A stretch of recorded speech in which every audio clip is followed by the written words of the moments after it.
And so I guess I might as well say right off the top here, if you haven't seen the TWAB, if you haven't seen the Twitter stream, if you haven't seen Bungie or the community at large going, listen, Sony pushed the game live to some number of people for the PS5 streaming. So there have been people playing the final shape, in the final shape, posting all over social media, all over Discords. We will not be partaking in that, will we? Yeah, we will not be partaking in that in the show today, will we? We won't be discussing anything that is spoiler. Exactly. We are. And people have been pushing stuff to YouTube because. So this is, by the time you hear this, it'll be closer to the time. But Bungie themselves have said, basically avoid social media, avoid YouTube, because people are posting big spoilers in thumbnails. So if you are sensitive or do care about it, just avoid social media for the next couple of days, or you may have things spoiled. I've seen a number of things because I was a little skeptical when I saw people talking about it, going, "Yeah, sure they did," and then that's what I was like. And then I stumbled across an entire Twitter thread of, "Here's all the new raid armor. Here's all this. Here's what these weapons are." It's like, okay, yep, it's all very much out there. And then of course, Pantheon said, "Yes, Sony pushed this to the PS5 cloud servers, so a bunch of people were able to get in and play and see it all early." So yeah. Yes, rest assured, we will not have spoilers today. It will just be hype for the I need to go out today and get a new PlayStation 5 for reasons. No, you don't. They've already turned it off. They've turned it off. Man, never mind. That was never. It was never going to last that long. Once people realized, oh, today is not June 4th, or yesterday it wasn't June 4th. Yeah. June 4th, May 30th. It's very confusing. That 30 May and that 4 June. It's very confusing. Just as confusing as the opening to this podcast is going to be. Always keep them guessing. Never let them guess your next move. Welcome to Two Titans and a Hunter, a Destiny 2 podcast. Dedicated in bringing you all the latest information, news, and opinions. This is the best show for new and veteran Guardians alike, where we share tips, tricks, and tools to help you succeed and enjoy playing even more.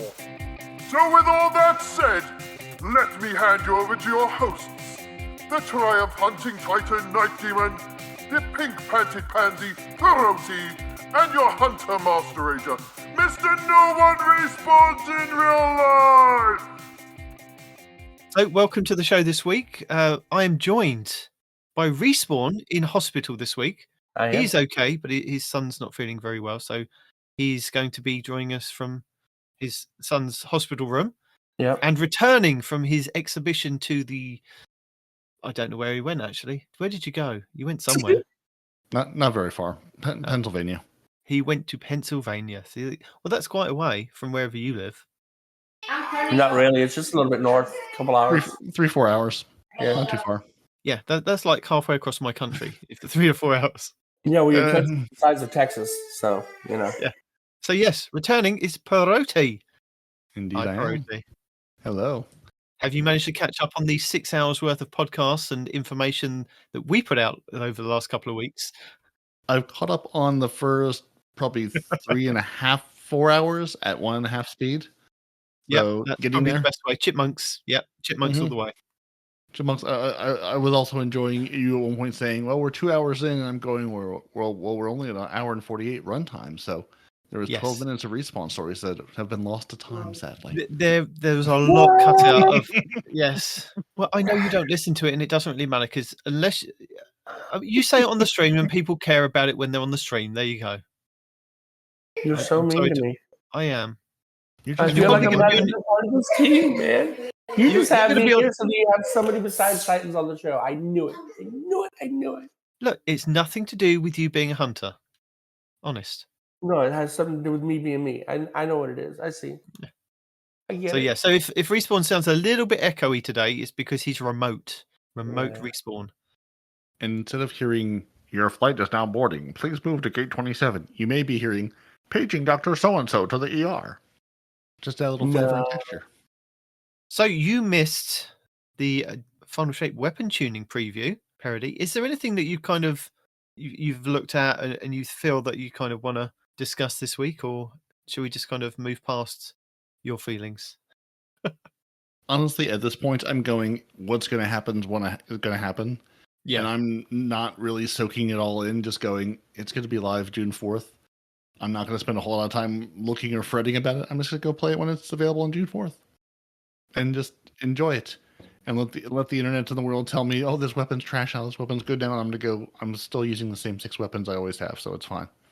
We're good now. I'm quite glad I saw a Paul Tassi video this week that basically was saying he feels a bit overwhelmed and overloaded with the amount of information that's come out about the final shape. And I was feeling the exact same thing, because I feel like we've had so much stuff go on with the delays, and then it goes straight into the light, and then it's just kind of ba-boom, ba-boom, ba-boom, ba-boom, final shape stuff. It's like, normally we get a very good run up with like a bit of information, maybe a trailer, another bit of information, but it's been like 6,000 words here, essays there, 6,000 words, essays there, Vidoc video there, Vidoc video there. And it's like, I'm feeling overwhelmed. I don't know. I mean, we spoke about it last week, Respawn and Noble and I, but I don't know about you, how you've been feeling over the last couple of weeks of the information, especially being away and then coming back, being bombarded. How do you feel about it all? Oh yeah. I mean, I'm again just sort of letting it wash over me. Going, I could really read all this and focus all this and be super in touch with what's happening, or just go, it's gonna be live soon. It's gonna be in the game. Like there's so much of the meta that I kind of follow, and so much that I just largely ignore, or not even ignore, just don't remember.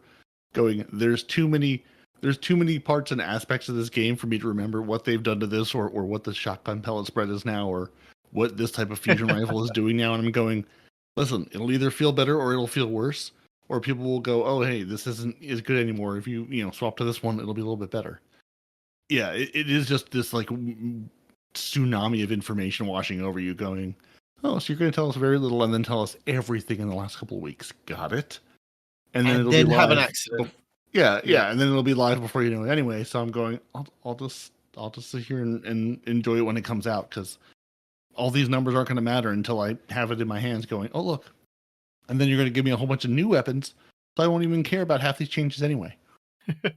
Yeah, I was halfway watching, because some of the content creators this week had come out and said, look, we've been at Bungie, we've recorded some information, especially Fallout. Fallout had like 3 or 4 videos that he put out this week.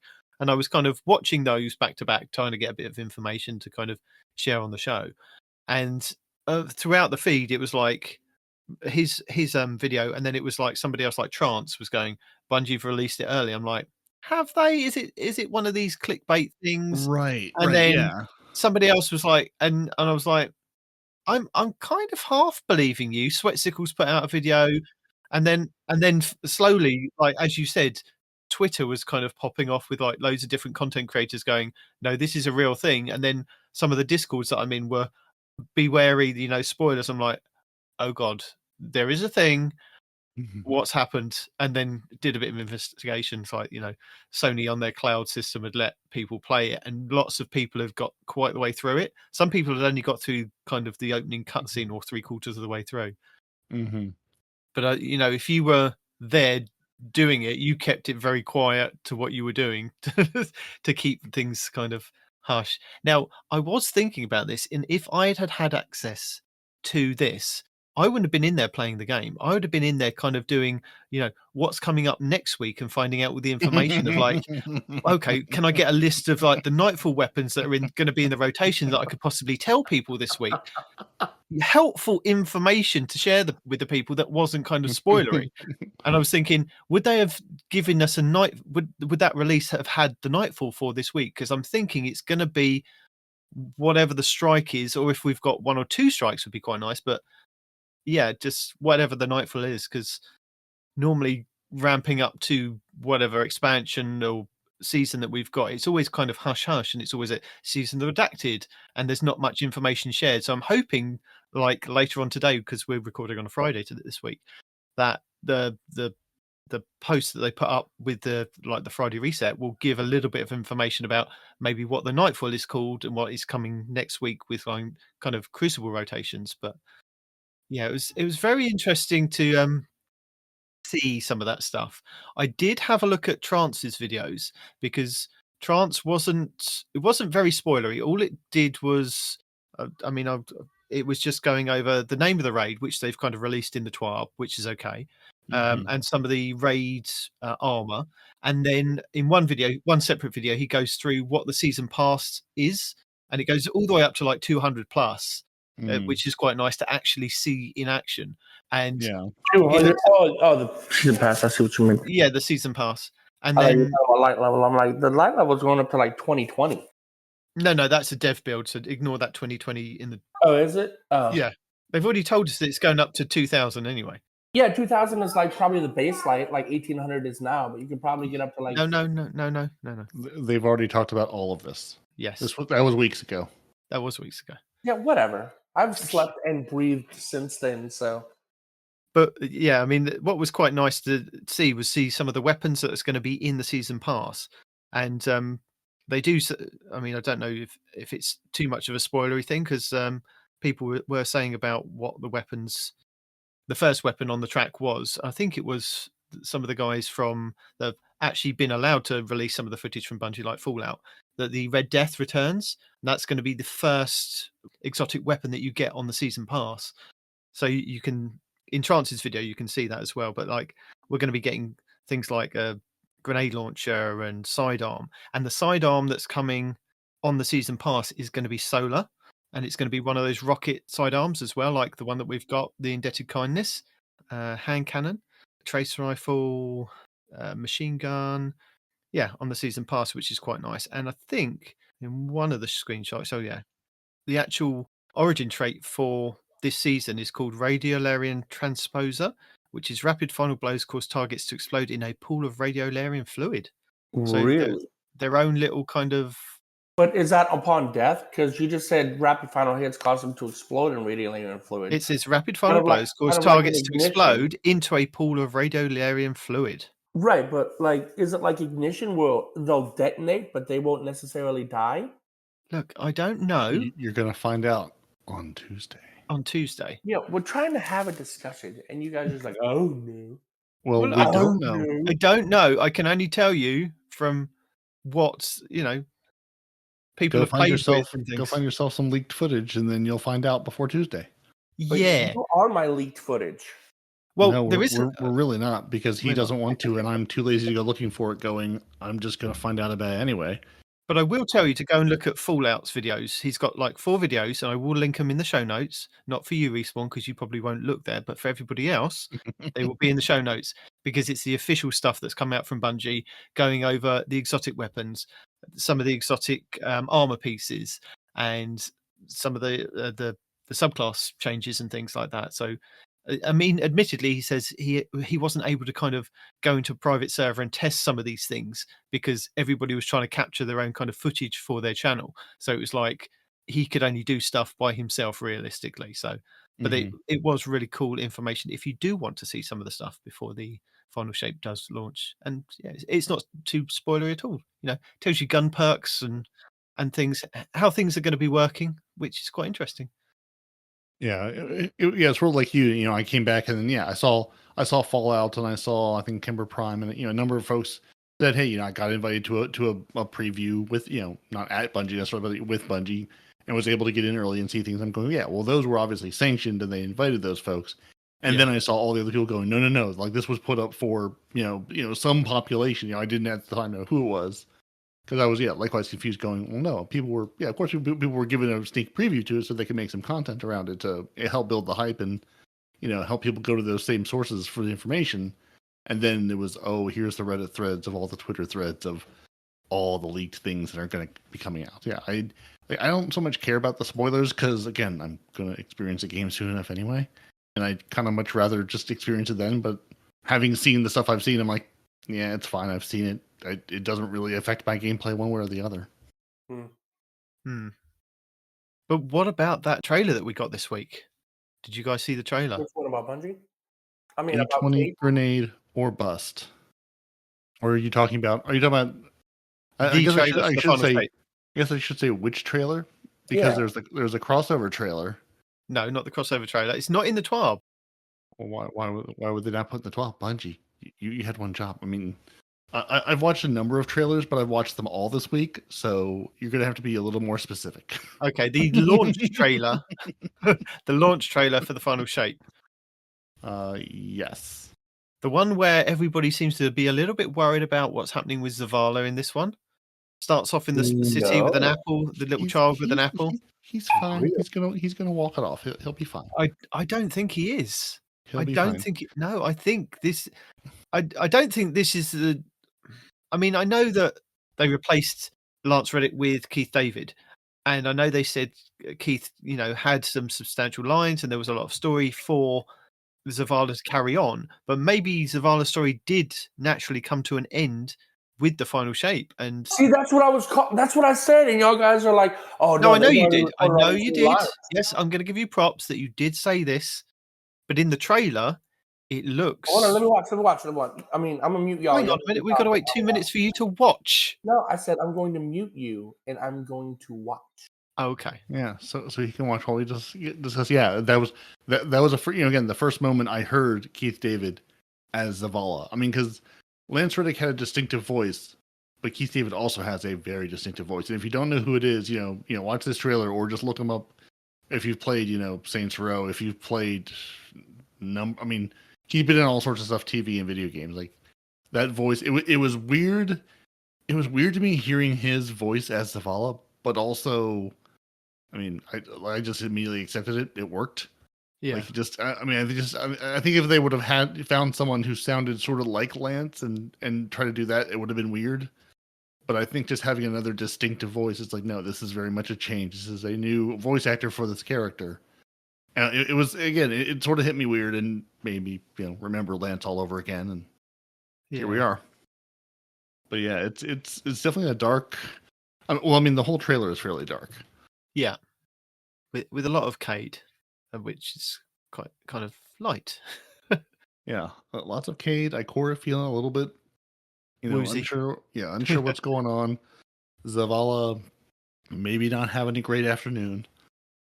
But then at the end, there's that bit of hope. There's that Ikora down, things look hopeful, and then you see the Nova Bomb, or I don't remember if you hear the Nova Bomb. Yeah, like you start to see that little bit of purple jello, and then you hear the Nova Bomb, and you're like, now we good, we got this. I mean, it could be a double bluff because we all know how steadfast Zavala is in his character, and I don't think he can be swayed to the dark side, as it were.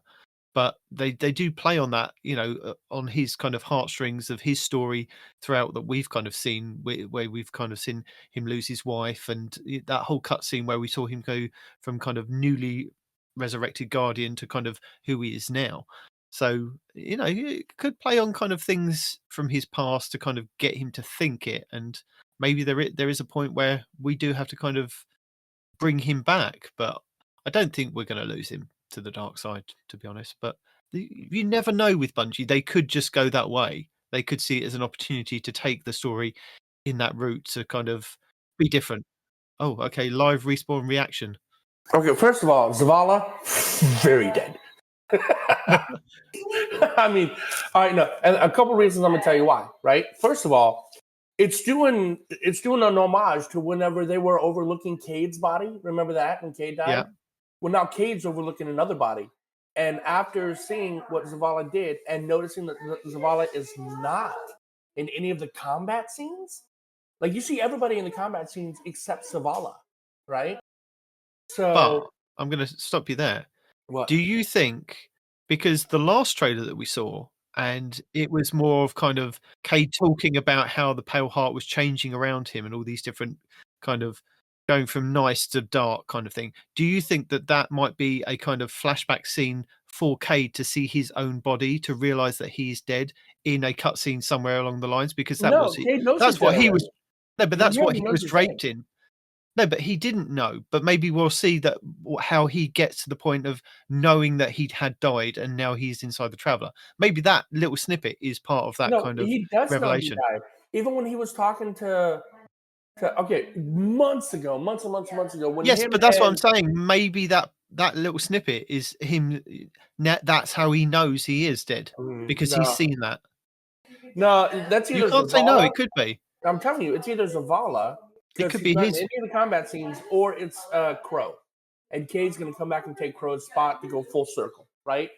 And those are the only two possibilities that I can see. I don't think that's Cade seeing himself because he already knows he's dead.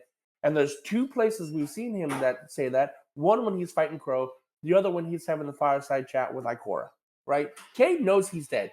And even in the opening trailer for Final Shape, he says everything he sees is a memory, including himself. He knows. Yes, but that's what I'm saying. It could be part of that, flashback to show us that he knows that he's dead, and that's how he kind of found out. I doubt it. I really doubt it. I mean, what you're saying, of course, is possible, right? But I really, really doubt it. I think this is the farewell to Zavala. I honestly do. It could be. Yeah. I think this is Zavala's acceptance of the darkness and starting to use that to turn with the fight against. But why is he not in any of the combat scenes? It's purposefully done. Because he's do busy. that in the trailer. Yeah. Because he's busy. He's gone off doing a thing, just like Saladin went off with Keitel to go become Velas Brachus. Zavala's gone off either on his own or going, I got a bubble, I'll be good, or send Sainted to find me later. He's going off to do something, either. But Ikora was panicked, though. She wouldn't be panicked over him using the darkness. Well, yeah, but I mean, they're clearly not in the same spot. Like he's like they've gone on different missions. Ikora's over here, Zavala's over there. Save 14 is somewhere just laying waste to an entire universe. Saying, Zavala, don't.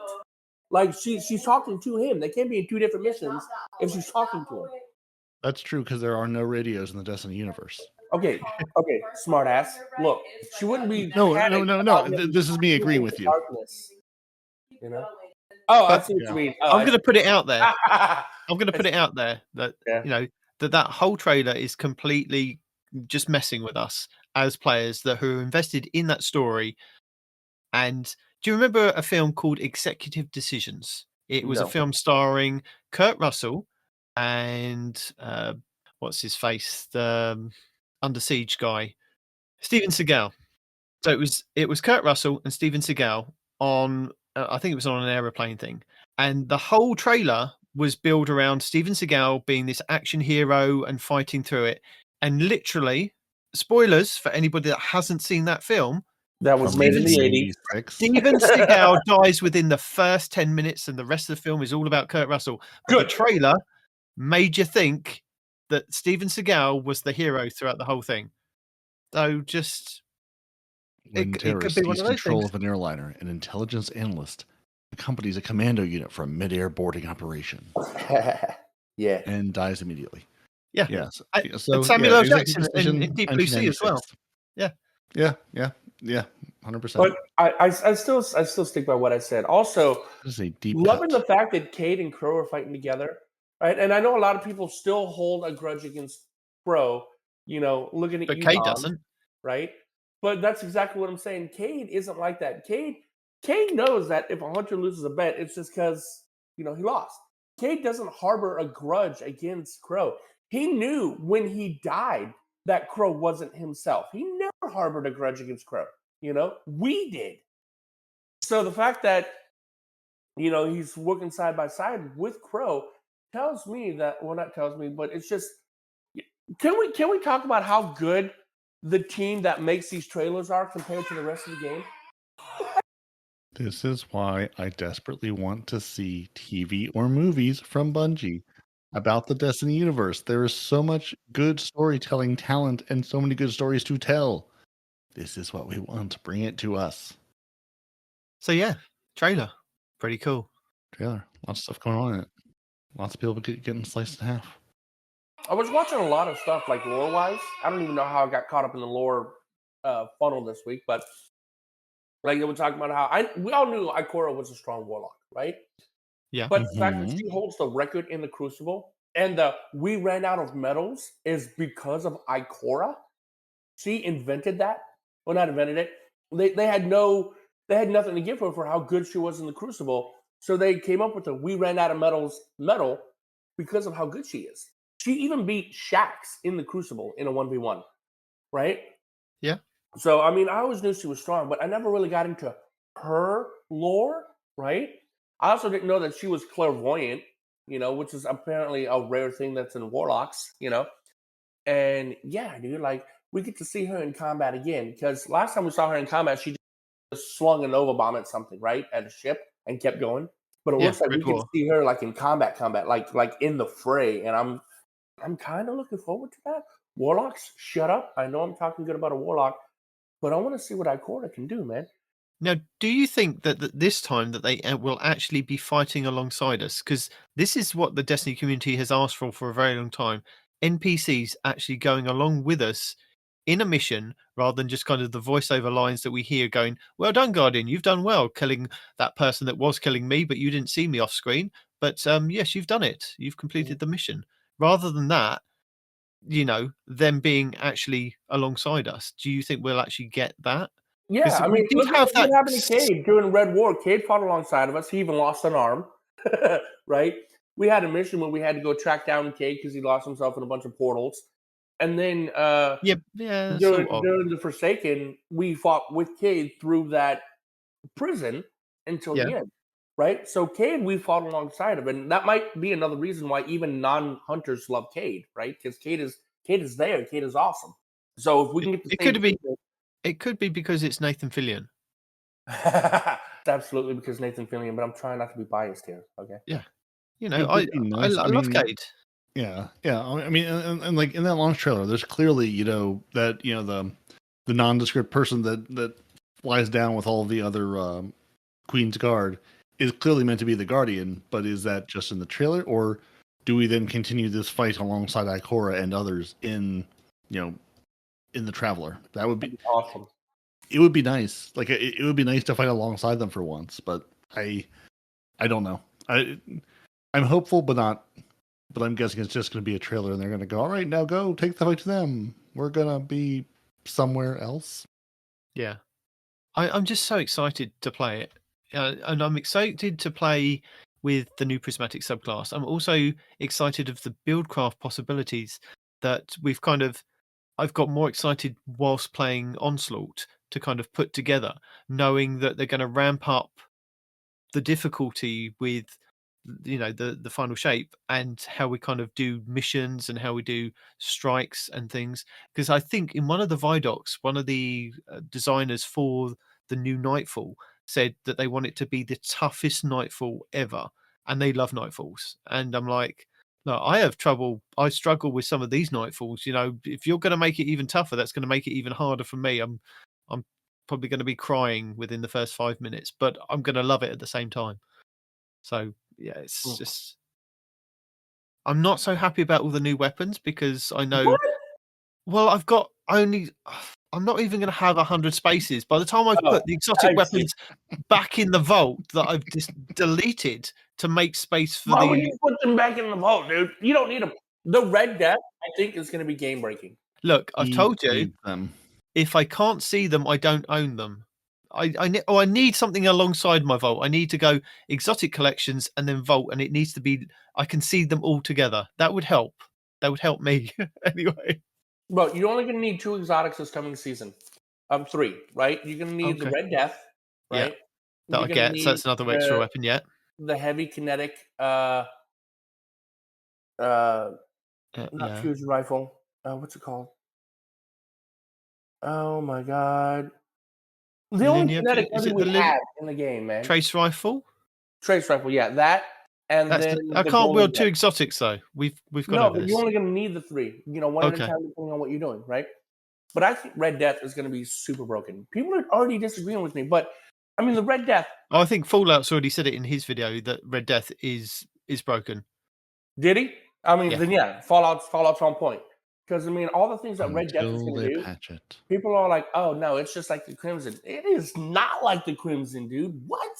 Yes, and I have seen one of the ornaments makes it look like the original Red Death from Destiny 1 as well. Oh yes, with all the blood down the side and the kind of markings for how many kills you've got. That's going to be a great gun.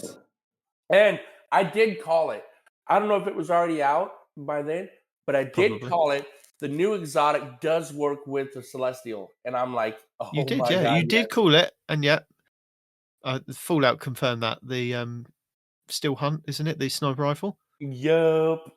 Oh So my yeah, you can put all your golden guns into that one shot. Very This nice. silly season is going to be amazing. It's gonna be so good. And it's what, Tuesday? It's happening Tuesday, guys. I Tuesday. think. Tuesday. Yeah, no, Tuesday. Today is very much the last day of May, so the next Tuesday is the 4th.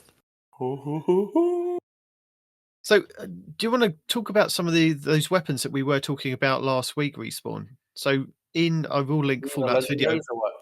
Yeah, the ones with the pictures on the side. So, Fallout does a breakdown of each of these in his final shape legendary weapons. Yeah. And we've got the hand cannon that is called Bold Endings, and he does highlight what he had to write it all down, kind of what was in column 3 and what was in column 4. But for an example, you've got things in column 3 like Attrition Orbs, Strategist, Air Trigger, To the Pain, which are all new ones, Headstone, Loose Change, Rapid Hit. And then in column 4, you've got Desperate Measures, Dragonfly, Moving Target, Collective Action, Golden Tricon, Eye of the Storm, and Demolitionist. And the new perk on one of the new traits, Strategist, is Final Blows with this weapon generate class ability energy. Activating your class ability briefly improves this weapon's stability. And then we've got Air Trigger, which was the other You're one, not which reading is this from where are you? I mean, not in the TWAB From anyway. his own notes. yeah. And Air Trigger is increased ammo reserves when airborne accuracy and reload speed are increased, but target acquisition is decreased. And then we have To the Pain, which is the last new one. While this weapon is equipped, taking damage increases handling and aim assist until the weapon is stowed. So that's pretty cool. And I think he does go over the origin trait for as well. For the origin trait for all these new weapons with the deck of cards on the side is called Dealer's Choice. Final blows with this weapon grant a small amount of super energy. Equipping multiple weapons from the Pale Heart increase this weapon's effects. So that's pretty cool. Are you looking at the Google Doc spreadsheet healings too? So are the new Final Shape legendary weapons good? No, I'm Or not these- looking at that, but we can or link these that as your well. own- Yes, and Okay, I didn't know if you're looking at his doc or the doc you made, but that's the video you're talking about. So are the new Final Shape legendary weapons good? yep. So So would we've be got nice if we had something to follow along with, Demon. I could follow along. I know how his brain works.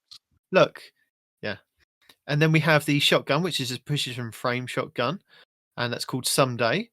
Is it a slug or is it grouped or Precision pellets? frame. Yeah, precision. So Yeah, but precision frame historically has been slug, and now it's slug and pellets. So I'm curious, do you know if it's slug or pellet? I can't remember off the top of my head. I didn't write it down. I'm sorry. Oh, that's And then fine. we have the Better Devils returning as a strand weapon, and Mhm. it's got the Nadir Focus trait as well on there. Why is everybody sweating that gun? A lot of people are excited about that. I don't remember what that gun does. Oh, that gun is amazing. I've still got 2 from it's when a it was hand- sunset. It's a hand cannon. That's all you need to know about it. Yeah. That's why mean, people are fair happy about it. But It's an adaptive frame and it's a 140 RPM. but people were just talking in the chat about how 140s aren't good anymore. Well, Because Like we had a 120s whole aren't the thing. conversation.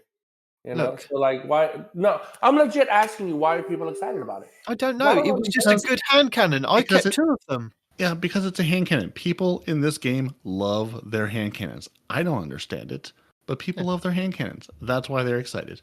Or they want it to be like it used to be, and it's not going to be like it used to be, so they'll be excited and then sad. Yeah. So, origin story, the auto rifle from the very first beginning part of Destiny 2 is back again. And then we have Shadow Price from Destiny 1 returning again, I think. Again, Just Yeah. like, so many shadow listen, prices. it saw what the hung jury was doing. It's like, hey, let me get in on that. Yeah. Yeah. So, Isn't and shadow then, price an auto rifle though? Yes. yes. okay. And then we have the new auto rifle, No Hesitation. And this is the one that's got the special intrinsic frame or intrinsic trait called Support Frame. Flexible and agile frame capable of healing allies and hurting foes.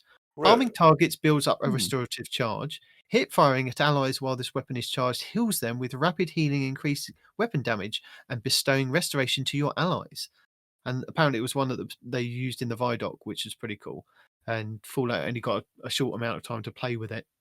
But can I use the incandescent to set my allies on fire, thus healing them more?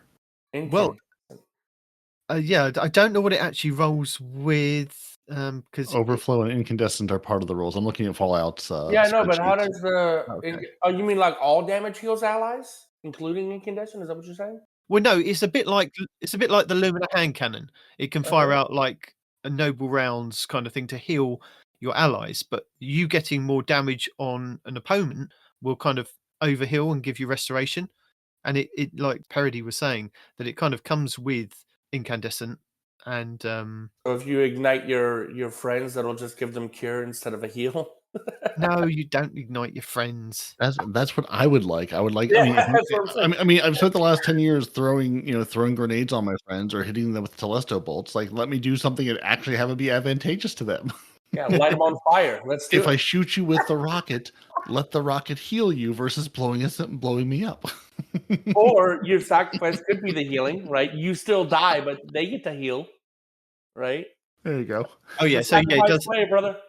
It does come with subsistence, ensembled, grave robber, demolitionist, overflowed, strategist, and psych.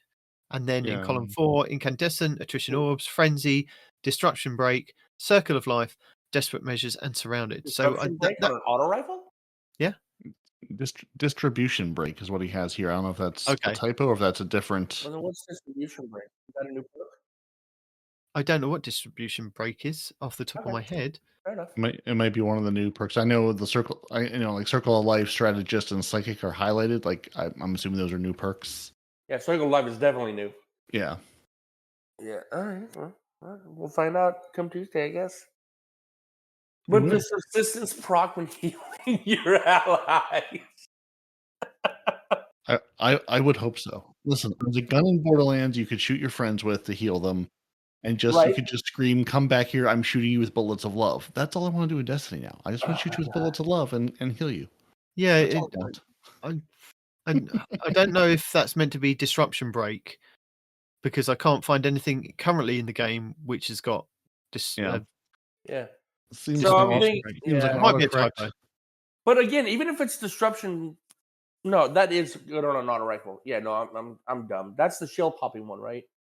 I think so. Yes. Yeah, when you pop a shield, like they're more, you can damage them with kinetic weapons more. I think is what that is. Yeah, disruption break is breaking an enemy shield with this weapon makes them more vulnerable to kinetic damage for a brief period.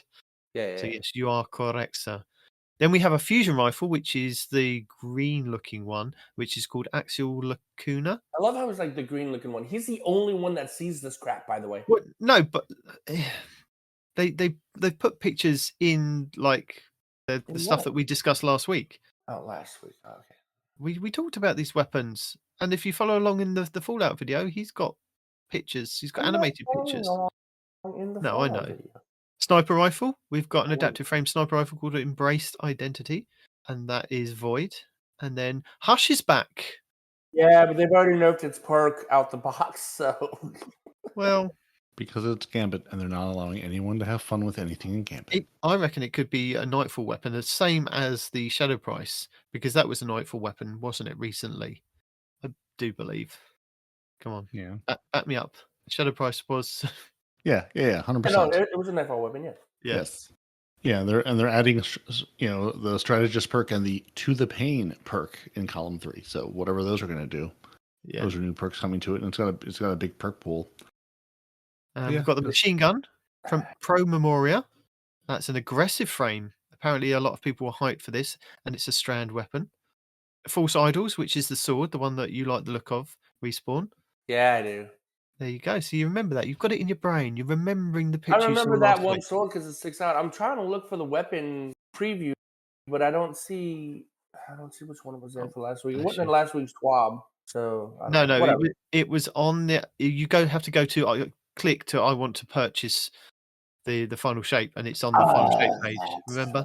Okay, yes, we linked it last week. We'll link it again this week if you like Respawn have forgotten things. Wow. Scintillation, which is the linear fusion rifle. That's an adaptive burst one. So it fires a 3-round burst. And the Call, which is a sidearm, the rocket sidearm that is strand. So that's going to be in the primary slot, which is pretty nice. Rocket sidearm for strand? Yeah. Imagine getting some of those lovely, tasty perks that you can get with Strand on there.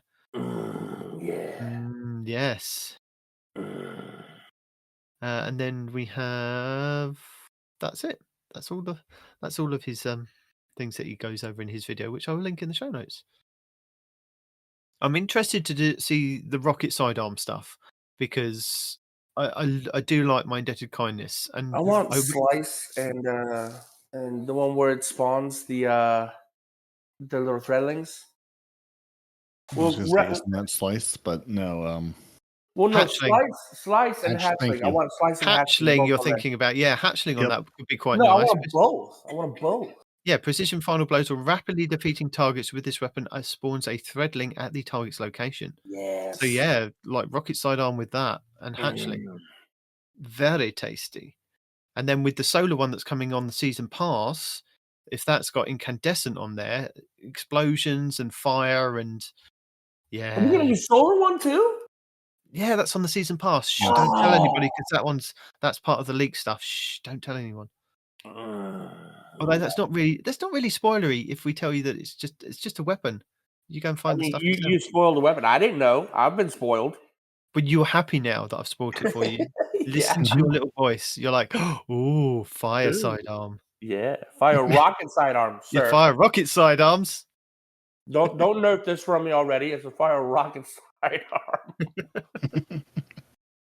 My favorite sidearm will have some favorite sidearm friends. Mm-hmm. Yeah, which is good because sidearms and pulse rifles will be useful in this new season. Not just useful, but oh my god, dude! Well, they really want us to use the Red Death. They really want us. Not even new season, new Echo, new what are we calling this final shape? This new story? What new? Yeah, it's the final new season. No, season? Episodes. They're episodes. There's a word I couldn't come up with. Yeah, no, this is still the final season. After this is episodes, right? No. We are in for the next couple of days. This is the final season.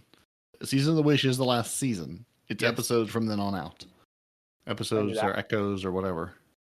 No, it's episodes, and the first episode is called Echoes, I think. Well, there we go. Okay. What else we got? We have a TWAB. We don't have like 60-page kind of document going over everything else. We do have a TWAB this week. Not yet. Just wait. They'll drop that later on today. No, they won't. They're too busy kind of firefighting other things that are happening at Bungie at this point in time. Mm-hmm.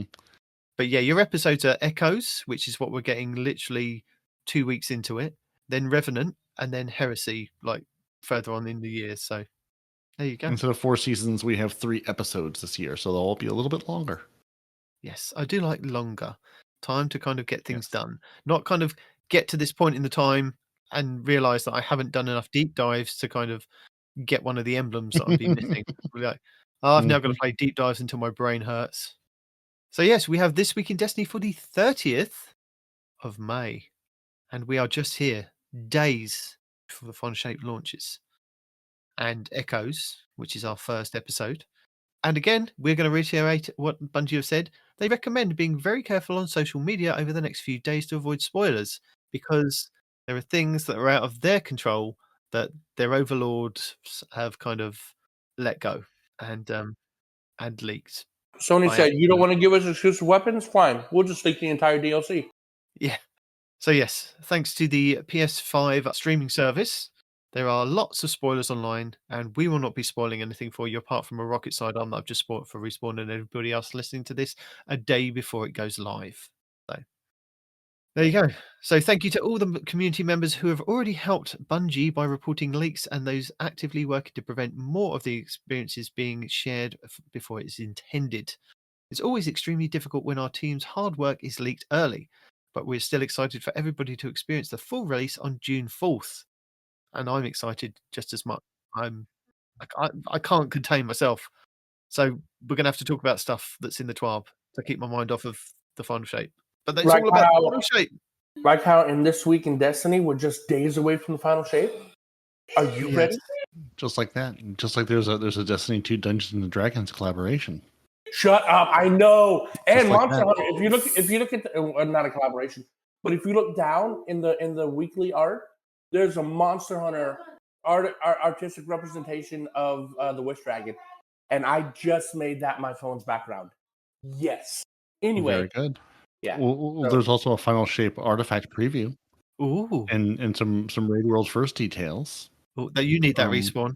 There's some pretty artwork for the Pantheon, because the Pantheon goes away on Tuesday, so Pantheon until then. And then you can buy lovely artwork to commemorate your time either in the Pantheon or not. The creator challenge for the Pantheon concludes, as the Pantheon does. Your Fire Team Finder voice chat, it's getting updated. There's a cosplay Cosmodrome, which is decidedly hard to say this morning. Bungie Rewards Last Chance, and remember, 24-hour downtime for the Final Shape launch. And you may need to make some room on your consoles or PCs before you download it. It's hefty. Just a smidge. But we do have a Destiny 2 Dungeons & Dragons crossover, and they're thrilled to announce that Bungie's latest collaboration with the Wizards of the Coast and the iconic gaming franchise Dungeons & Dragons, as the Wizards celebrates its 50th anniversary of D&D. Yeah, boy! I don't know the name, whatever that word is there. Something inspired will be available in the Eververse store. Is that like Faerun? Faerun. There you go. We'll go with Respawn knows. Yeah. Along with the launch of Destiny 2 Final Shape, the Golden Dragon themed Apex Draconia set for Titans, the Mind Flayer themed Flayers Dominion set for the Warlocks, and the Displacer Beast themed Spectral Displacer set for the Hunters. You can be Displacers? Ooh. Hold on. I'm going to be honest with you. This didn't tickle me just as much as the Ghostbusters stuff. Shut up. I'm not a D. No, but I like the cartoon. I love the listen. I like the cartoon from the 80s. I was all about that. I like the film, the film that the films that we have had. I mean, some of them have been a bit naff over the years, but the latest one with Chris Pine, pretty cool. Then that little nod to the cartoon in the background, again, pretty cool. I'm not feeling this armor. Respawn, you're all about this. Yes, Hunter looks amazing. Actually, Titan looks amazing. If it wasn't for the tentacles, I would look pretty good too. I get it. No, the Warlock is a mind flayer. It goes with the whole intelligence thing. A mind flayer sucks out your intelligence. The smarter you are, the more of a target you are to them. And listen, if you get I've seen Stranger Things. I know what a mind flayer is. Mm-hmm. Don't you lecture me about what a mind flayer is. No, my D&D knowledge goes as far as Stranger Things here. Anyway.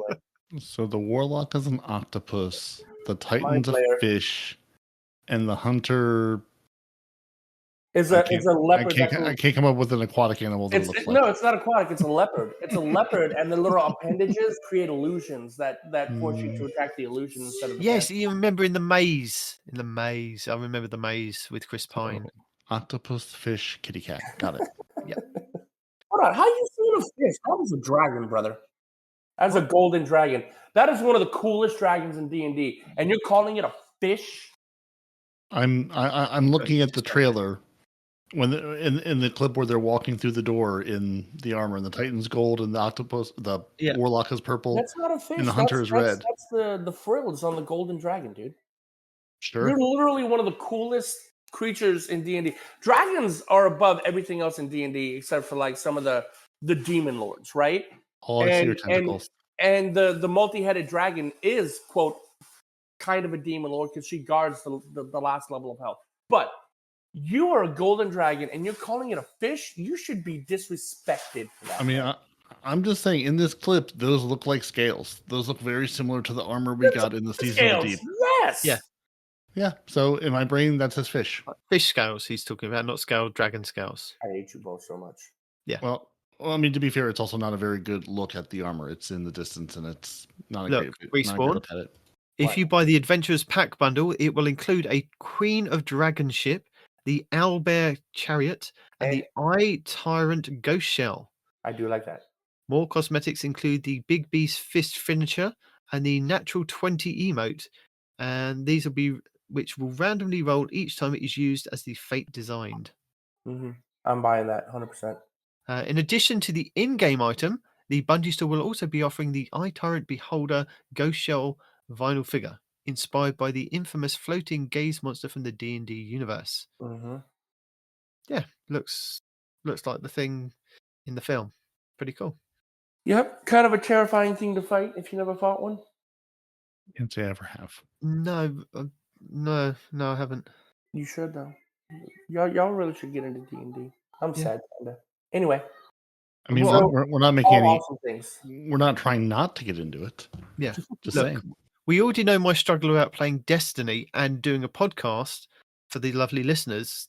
That's only because your wife hates it, though. I bet your wife would like the. No, she probably wouldn't, just because you. No, I think she would. But if I say it's tied to Destiny, that's it, out for life. But we do have the Final Shape artifact preview, which is quite nice. They wanted to give us an early look at the artifact perks that we can expect on launch day, as well as throughout Echoes. The 3 elements in focus for this artifact are Solar, Void, and Arc, and you'll also find melee and sword, as well as long-range weapons such as sniper rifles. So let's have a look at the Hunter's Journal artifact, shall we? In column 1, all of your anti-champion stuff. Of course, we have anti-barrier pulse because they really want us to use the Red Death. We have unstoppable sidearm because rocket sidearms. Let's go. Oh yeah. We have unstoppable scout rifle. Not entirely sure. No, I've got a rocket sidearm. I've got a rocket sidearm. I don't need the scout rifle. Thank you. Yeah. Right. Exactly. Yeah, you're good. Overload hand cannon. Okay. I mean, I'd rather not have a hand cannon. Whatever. Okay. Yeah, but they just gave us a bunch of pretty new hand cannons. So use them. I stand by what I said. I agree with you. Barriers submachine gun. Again, if you have the Red Death, why? What do we have in column 2? In column 2, we have the Logic Reductor. Weapons with the Radiolaria Transponder Origin perk, that's a word to say, deal increased damage to Vex, and it extends the duration of the Radiolaria pools created by Radiolaria Transponder. Blah, blah, blah. Okay. Yeah. We also have Overcharged Armory. Weapons with the Dealer's Choice. Oh, cage weapons.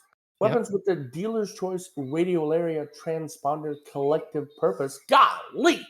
And Sundering Origin traits are always overcharged weapons for you when that modifier is active. That's kind of dope. We have Authorized Mod Elemental Charge. The energy cost of elemental charge mods are significantly discounted. What? Is that a first? No. No mind. Saint's Inspiration. Rounds loaded by the Cast No Shadows origin perk can overflow the magazine. Peroty, auto rifles. There you go. It's already on my list.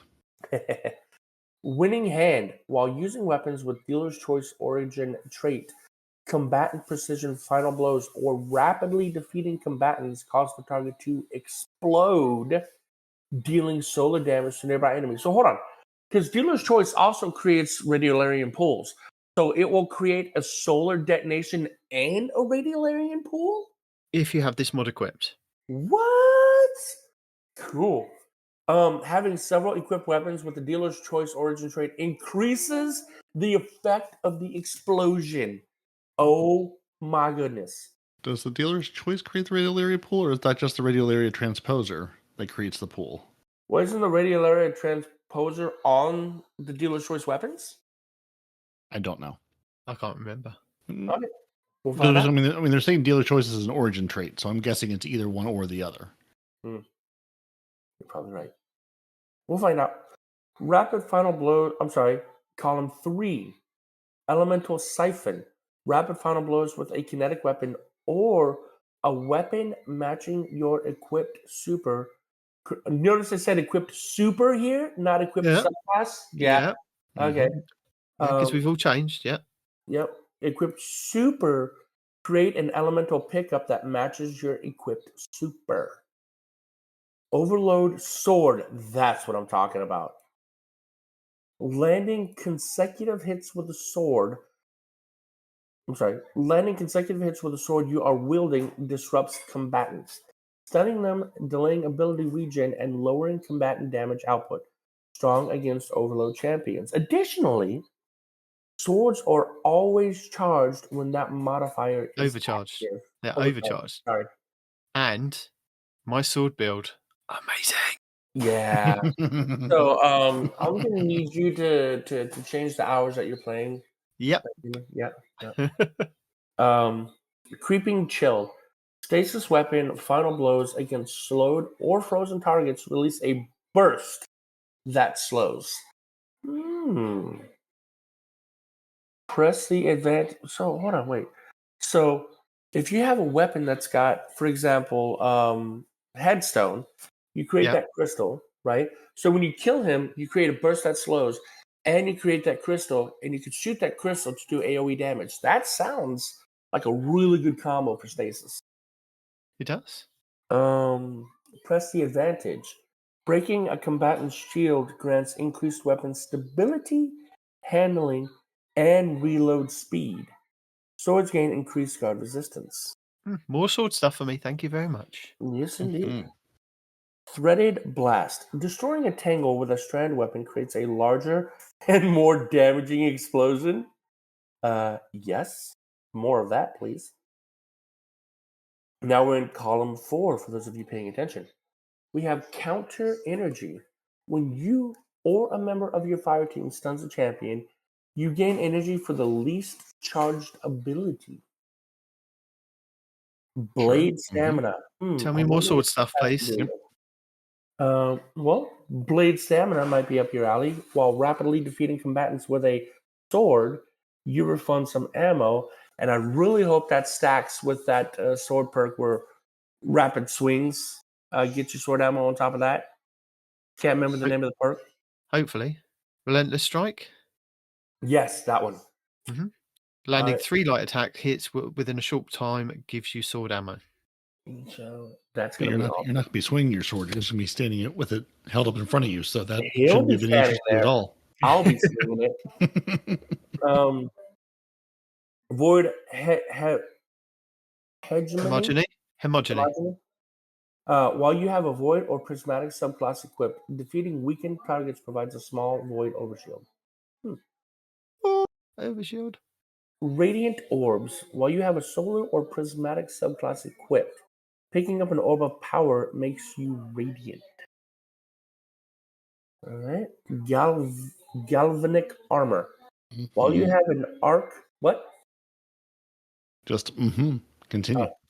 While you have an arc or prismatic subclass equipped, incoming damage from combatants is reduced while amplified. Oh, Punchy Bill is going to go nutty.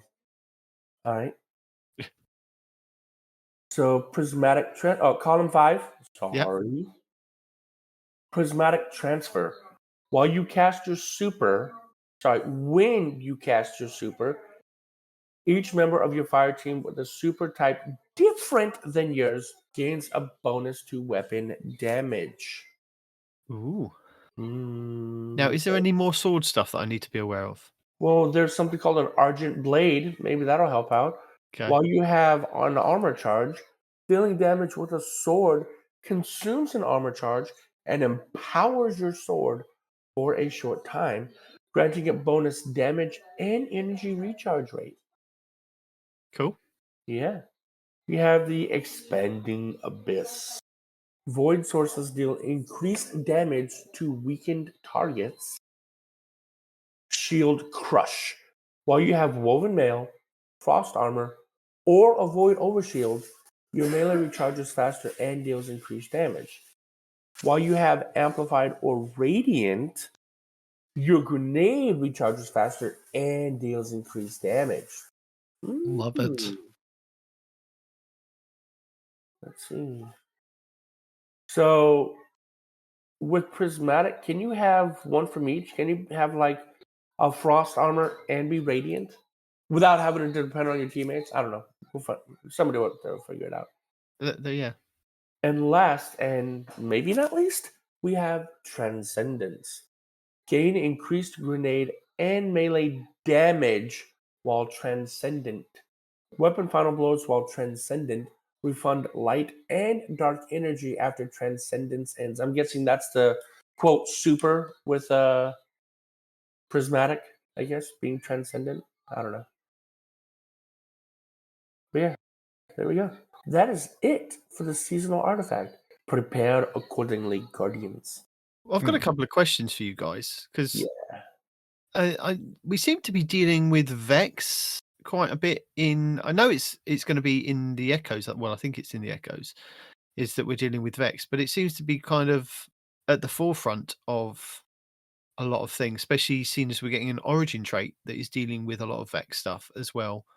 I don't know how you guys feel about that. Are you excited that we're going to be? The Vex are working with the Witness. Did you not see that?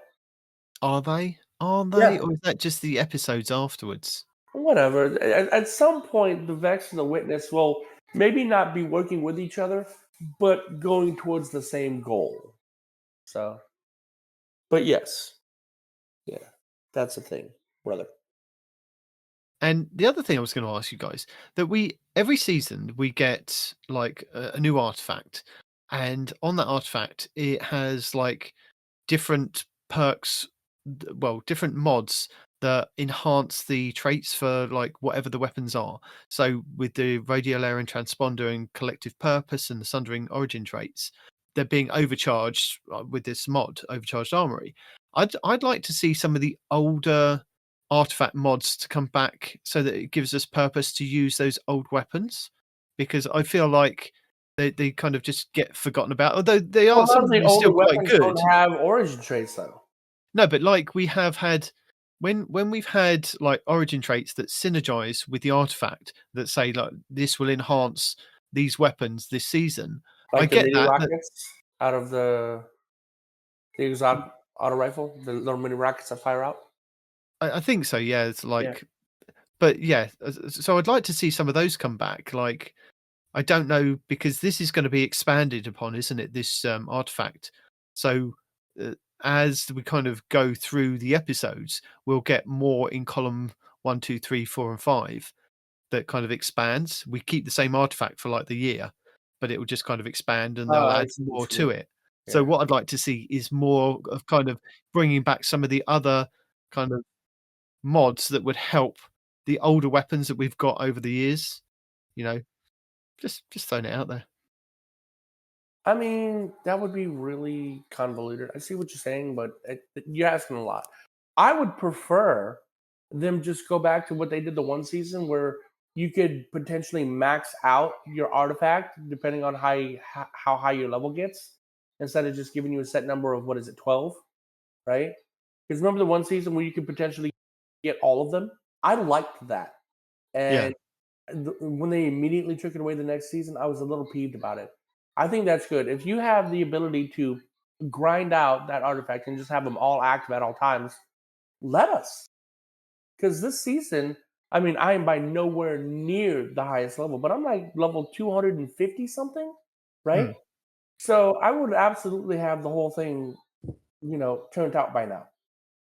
Instead of having to go through and swip and swap and change and do all this other stuff depending on the activity. Especially like, for example, in Onslaught, right? In Onslaught, how a lot of people have a build where they'll do add clear and then swap to a different build for boss phase and then swap back, right? Well, if you have a build that requires different mods on there, you got to not only swap your build, but go in your artifact, swap that crap around, and then come back out and then do your thing and then go back in, swap the build, swap all the artifacts around. And if you're not going to let us get all the artifacts like you did the one season, at least let our saved builds change the seasonal artifact mods as well, right? Because we're saving a build. So if I save the build, let me include the seasonal artifact. That way, when I swap to that build, the artifact does its thing too, instead of me having to do it. I'd be happy with either one of those. What do you think? Honestly, I tend to set those and just sort of forget them and say, this is what I have on for the season.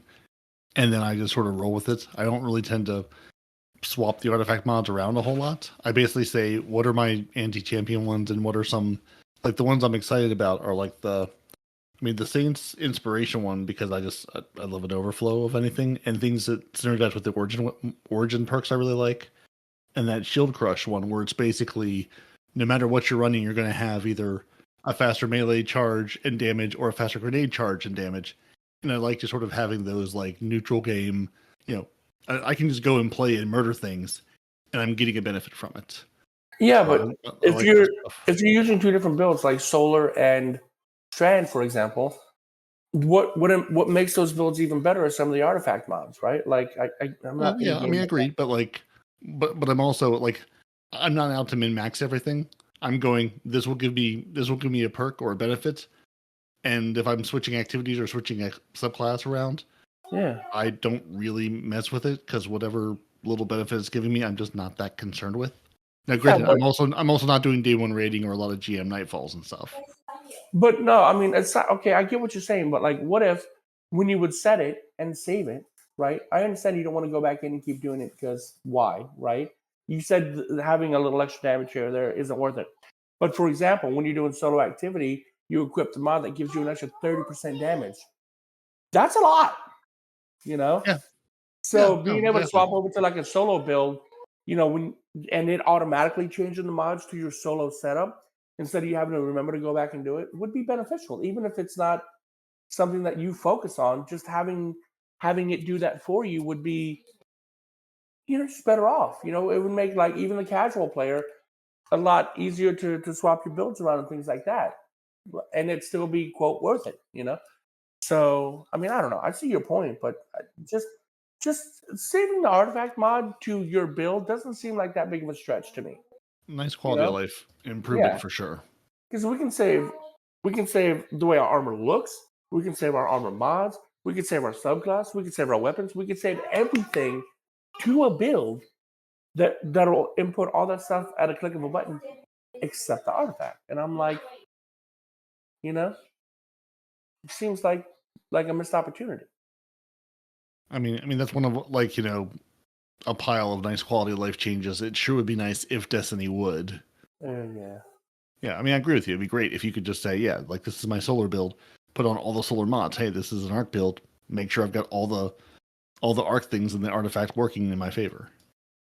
Yeah, that's one of the problems, isn't it? You have to keep flip-flopping. If you've changed your kind of your build round and it changes your subclass and everything, but then you've got to remember to manually go into the artifact and go, right, I need to make sure it's got this, and because that's the problem that I found sometimes is that I've got like all my strand mods on and I'm running a stasis build and it's like, and I didn't realize until the end that I'd kind of swapped over and it's like, oh.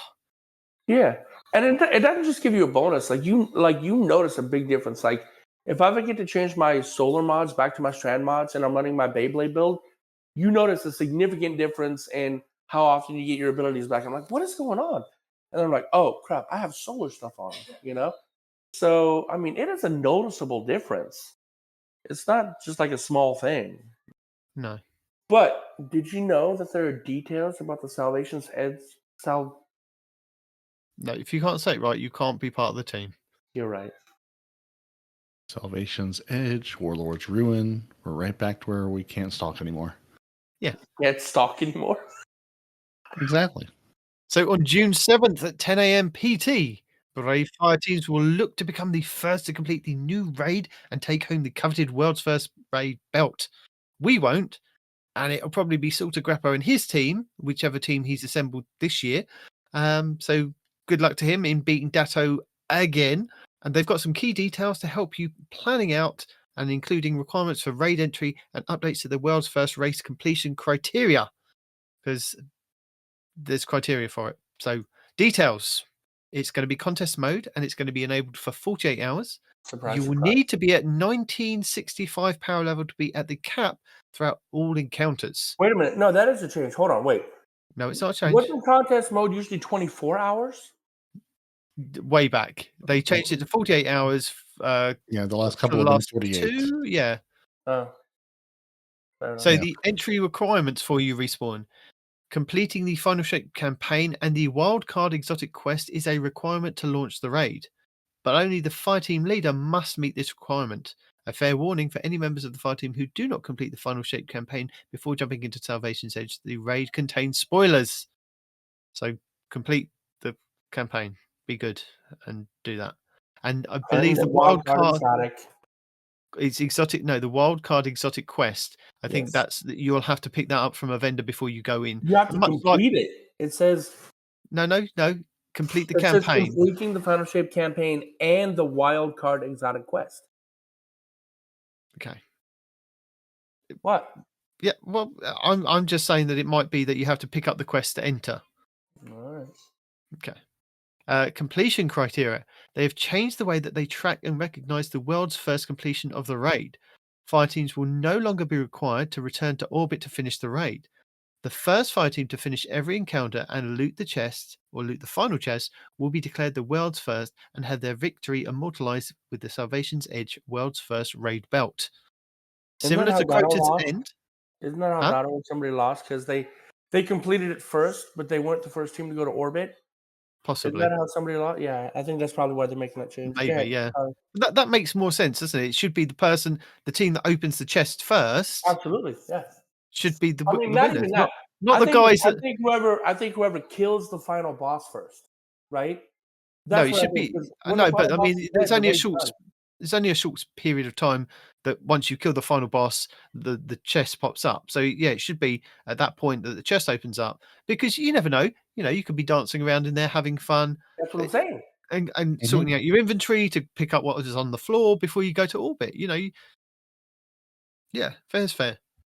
Similar to Crota's End, they'll be working to quickly check with analytics before they announce the winning team on their social media channels, and will then start moving through the security review.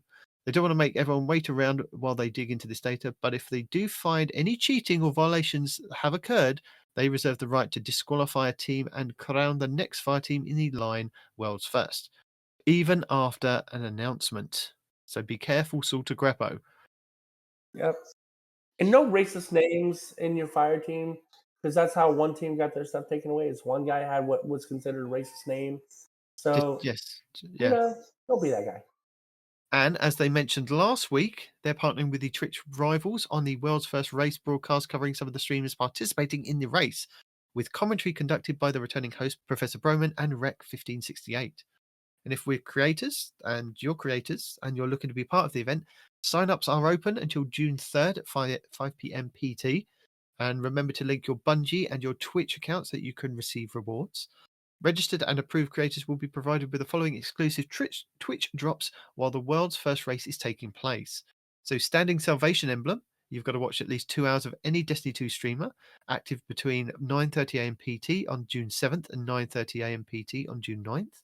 And then we have the Root Remains emblem, which is watch at least 2 hours of a Destiny 2 streamer with the Twitch rivals, and you'll get that. If you subscribe to your favorite Destiny 2 streamer, you can have Rest the Heart emblem. And again, that's active between 9:30am PT on June 7th and 9:30am on June 9th. And beyond that, the Twitch drops, we've got other goodies during the world's first rivals raid event thing. They're releasing a global chat emblem or emote to celebrate the world's first race, and you'll have the chance to earn some epic global chat badges by watching or streaming. So Pop Ghost global chat emote. This chat emote will be available to all Twitch users. So there's a little ghost eating some popcorn. Pretty cool. Scanning Ghost. Stream Destiny 2 for 30 minutes, and that's active between 9:30am PT and June 7th. And 9:30am PT on June 9th, and that's the Scanning Ghost chat badge. And the Ghost chat badge is watch 15 minutes of the Final Shape raid on Twitch rivals. And again, that's between 9:30am PT on June 7th and 9:30am PT on June 9th. So yeah, that's cool. There's lots of stuff there for you if you're a Twitch person, or you're going to watch it, or if you're going to be involved in it. I want to get the Popcorn Ghost for my stream. Just one thing, if you are a creator, you do need to make sure to sign up for the Twitch rivals that you are partnered with Twitch first before you can join the Twitch rivals. You can't just be a Twitch streamer and not be partnered with them. So just a word of warning there, because just saying that I might have had a look at it and I'm not partnered yet. So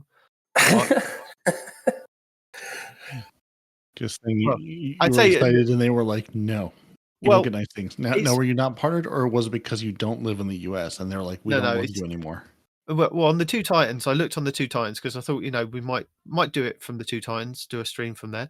And because I haven't clicked the partnership button with them, because if we partner with Twitch, we can't then stream on YouTube at the same time from the Two Titans, and it kind of limits the people watching. If people want to be on YouTube, they should be able to watch on YouTube. If they want to watch on Twitch, they should be able to watch on Twitch. And at the moment, we can stream on both if we don't click the partner button.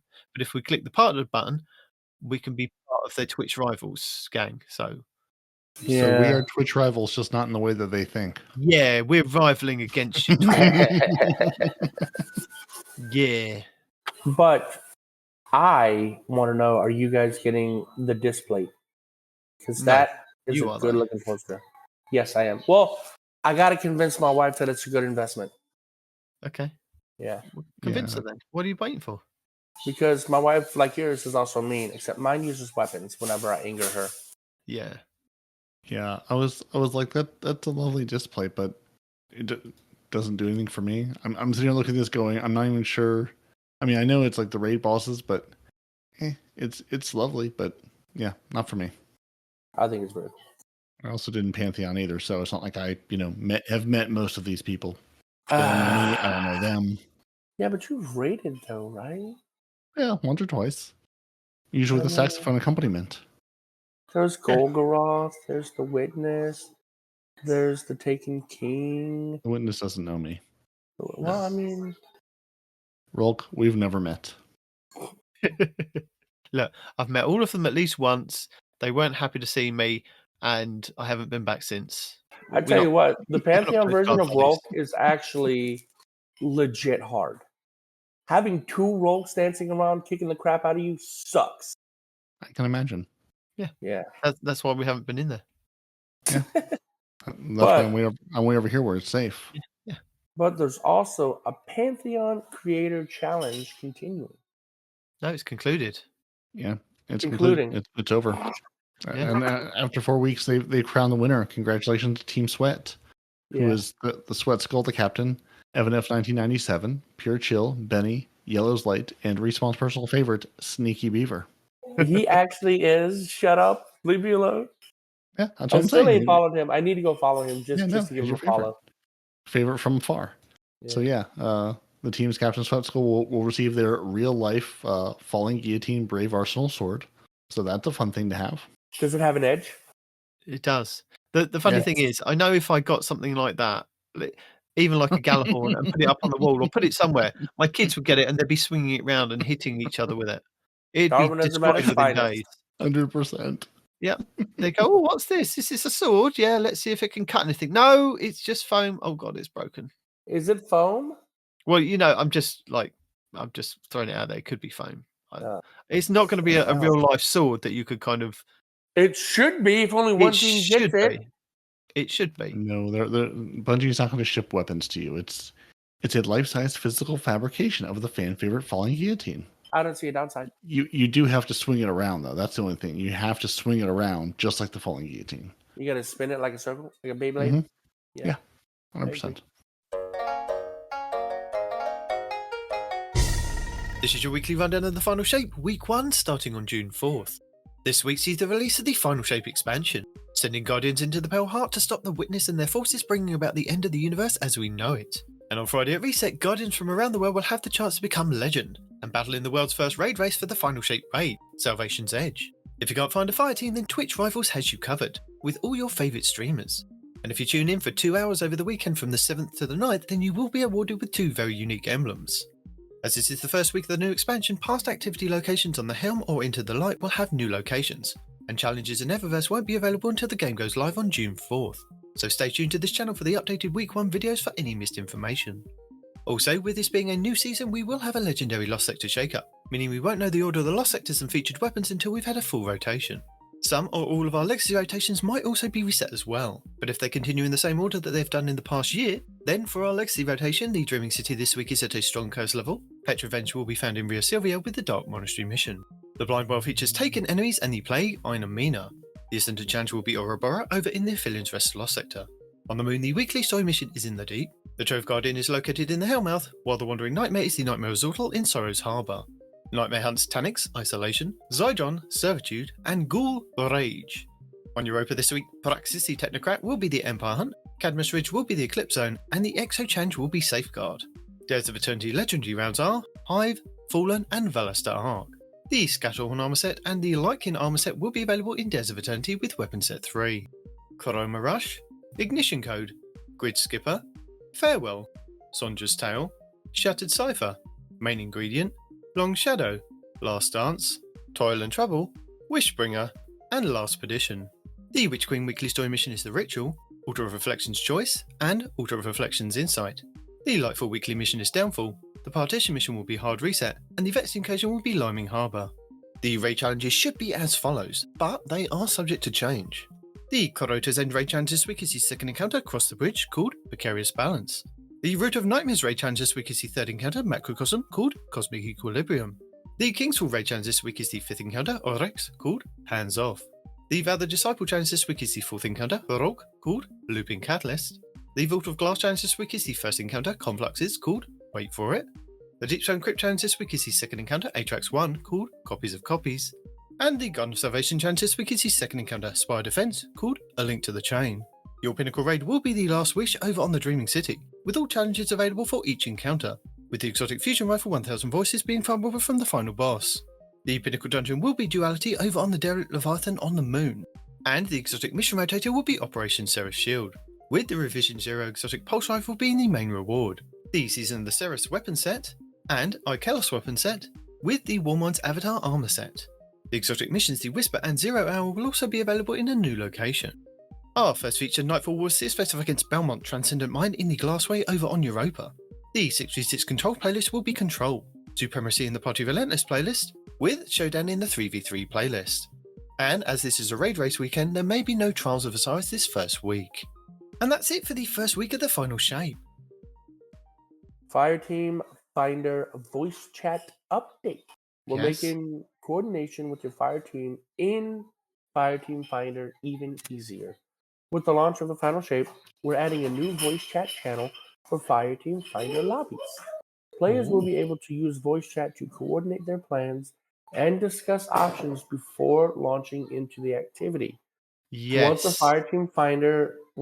a Fireteam Finder lobby, players can press the left arrow or the D-pad left to cycle through the Fireteam Finder and Fireteam voice chat channels as they please. This is what we were asking for a couple of weeks ago, Respawn, when we were saying testing to see if you've got a microphone before we go into this Nightfall. Hello, can you hear us? Have you got a microphone? Yeah, exactly. But before just loading with people and then going, oh, you don't have this mod equipped, or you don't have this thing, you don't have this, we're trying to do this thing. You're not on the same quest step I am. You can actually talk about that before you launch the game. Yeah. As opposed to afterwards. Yeah. I just want to, before I start talking to this nice lady, I just want to point out that I didn't know this was a cosplay. And now that I know it's a cosplay, that's phenomenal. That is really well done. Like, wow. Okay. Now You're talking about the picture in the TWAB. Yes. He is indeed. That's so good. And if you're interested in the cosplay Cosmodrome, it had God, I cannot talk today. Had commenced, and it's closing May 29th, which, as we talked to you, is 2 days ago. So it is closed, past tense. Yeah. And there's another Bungie article with, the same photo from the TWAB and just some other, another view of those cosplayers and just some other phenomenal cosplay work. So if that's your thing, go check out that article because they're incredible. It looks like Kamachan 83 and Ilgrits, 2 Grits, II Grits with a Z. And they've got all their socials and stuff in the Cosmodrome article. But yeah, just phenomenal work. Cool. And Bungie Rewards, this is your last chance. It's your last chance to earn access to some of the incredible Bungie Rewards tied to the Destiny 2 Into the Light, Lightfall, Year 6 seasonal content, and Moments of Triumph, and more. I don't know what the more is, but there's more. Head on over to Bungie Rewards to check out the full list, and you have until June 3rd, 2024 at 6 a.m. PT to earn access to those rewards. So don't delay, basically. And if you've already earned access to the Bungie Rewards, you have until July 2nd to purchase them. So you've got an extra month or so. Yeah. So earn them quickly, and then you can decide if you actually want to buy them for a little while longer. Excellent. Yes. I am so glad you're back because we've been shopping your player support around to poor old Noble for the last couple of weeks, who's done his best. But the king is returned. Give us your player support. Well, it's good to know I haven't been completely replaced, but Nezarec is desperately trying to reach you, Nitedemon, about your car's extended warranty. Oh, okay. I'm not sure what he's going to do because I'm not sure he'll fit in your car, but he's really concerned about the warranty. It's very important to have one. Just like it's important to have update 8001. Next Monday, maintenance for update 8001 will begin. Below is the timeline of events. June 3rd at 10 a.m. Pacific. Destiny is brought offline. At that point, June 3rd is brought offline 10 a.m. Pacific time. That's -7 UTC. Figure out your own time zones. June 4th, basically, 24 hours later. Again, the game is off for 24 hours. 10 a.m. Pacific on June 4th. Destiny 2 will be brought back online, hopefully, fingers crossed. And at that point, update 8001 will be playable on all platforms and regions. And then 2 hours after that, they're anticipating the maintenance being completed. Downtime for 24 full hours. When the game is brought back online on the 4th, they normally say, hey, the updates will be available for everybody. It just says this will be playable on all platforms. So, on the 4th, you'll have to download your update, make room on your console or your PC for this update. It's a big one. So the Final Shape preload, it's going to be available prior to the game's release. Oh, there we go. Answering my own question before I got there. Below are the preload timelines and instructions based on platform. So on PlayStation, beginning June 3rd, after 10 a.m. Pacific time, you can start pre-downloading by navigating to Destiny 2, pressing the options button, and selecting check for updates. In an effort to decrease server load, some PlayStation users may be able to preload starting on June 1st after 10 a.m. if they have auto download / auto update available on their PlayStation or enabled on their PlayStation. And they've got an instructions link on how to do that.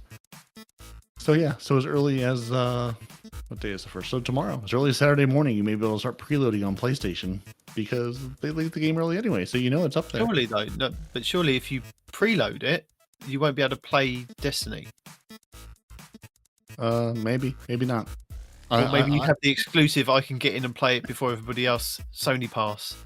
At this point, there's no way to know what Sony's going to do. Never let them guess your next move. So I love the Xbox One.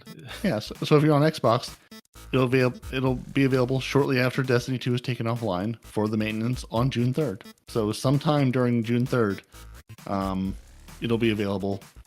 Again, there's an article on how to check for auto updates on the Xbox. Steam preload for Steam will be available shortly after D2 is taken offline on June 3rd.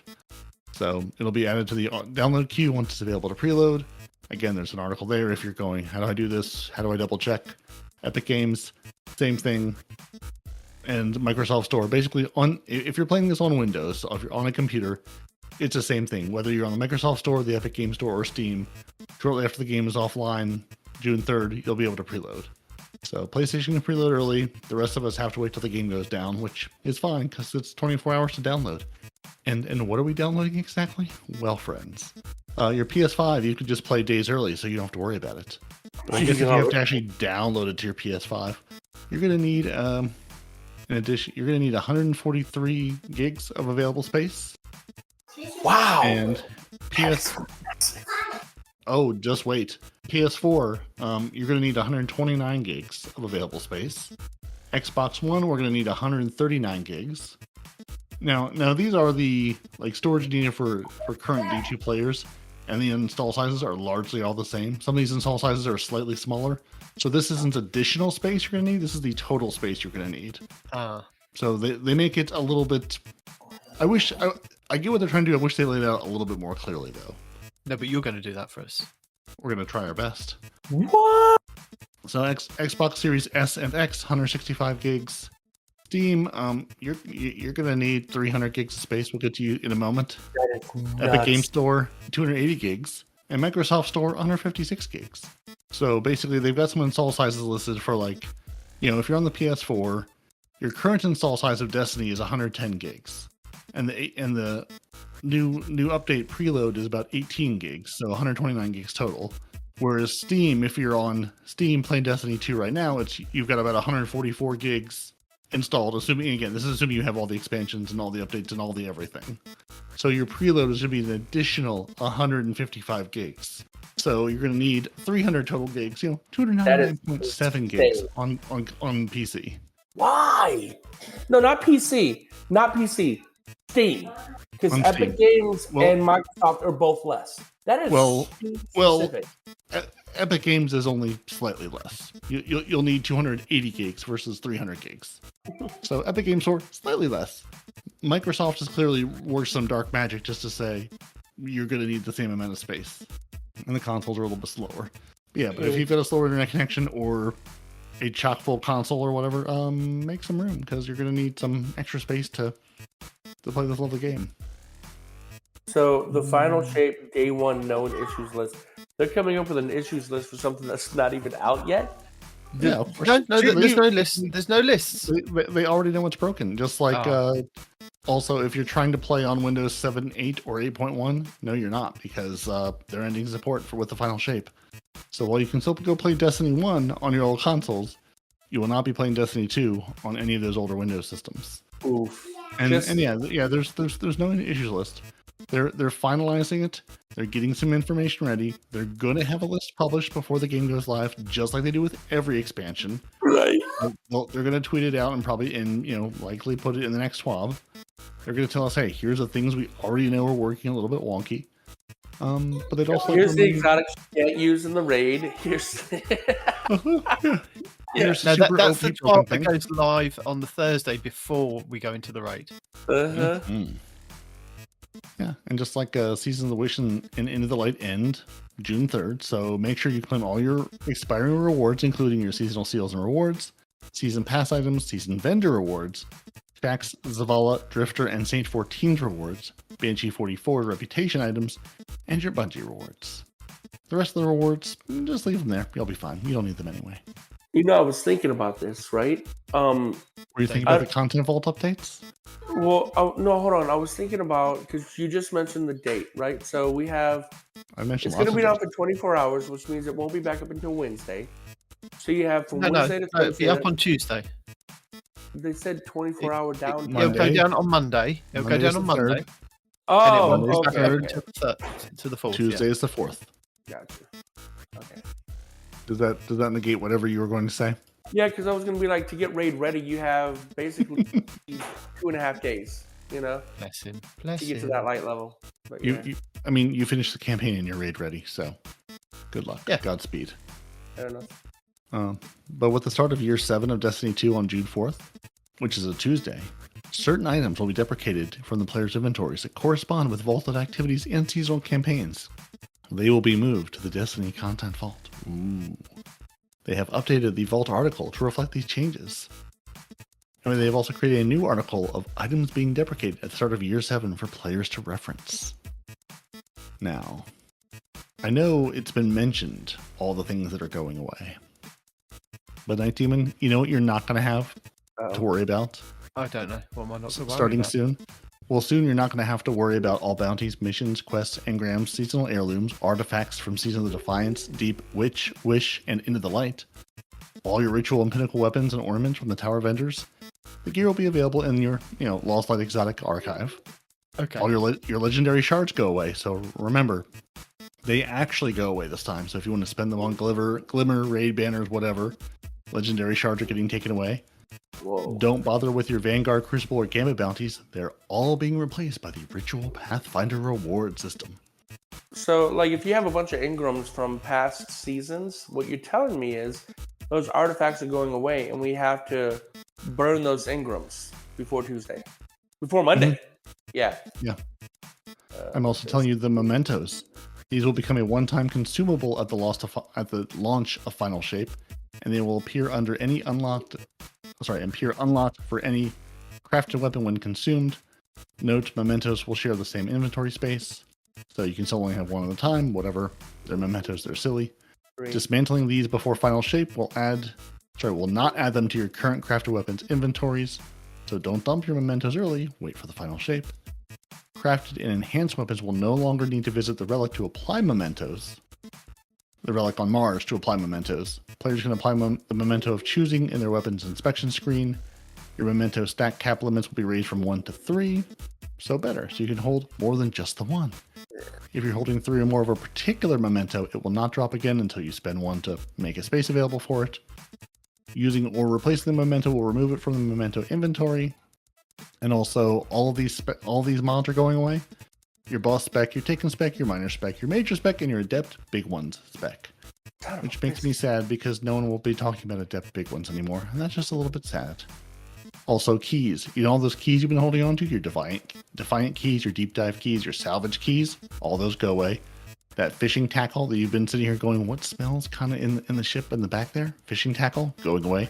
Also, your Witch keys, gone. Powerful offerings, robust offerings, feeble offerings, all those are gone. Your layer keys, your wish tokens, your trophies of bravery, your resident alloy, and your harmonic alloy. All going away on Tuesday. So, yeah. If you have those things on Night Team, you're going to have so much more room. It's going to be so airy in your vault, so breathable. You're going to go. All that fresh space, all those keys and fishing tackle that's no longer there. No, it's going to be great. It's going to be perfect. But listen, that all goes in the inventory section of my vault. That doesn't. If I take stuff out of there, that doesn't give me more space in the main vault.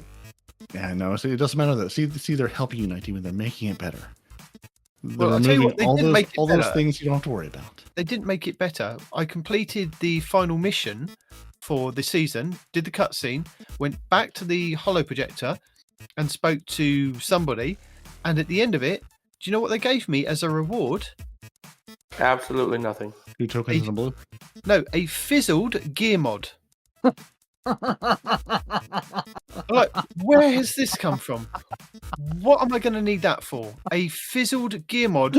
I took a screenshot because I was like, I'm confused. Is this like, we've been getting those weird things from Archie, like the spinfoil hat and the Devram's favourite mug and things like that. And like, it gave me a fizzled gear mod as the reward. I'm like, Are you saying that wasn't worth it? Well, I don't know what it's for. It's really confused me. I mean, that's what it's for. It's for confusing night demons. Yeah. That's exactly why it exists.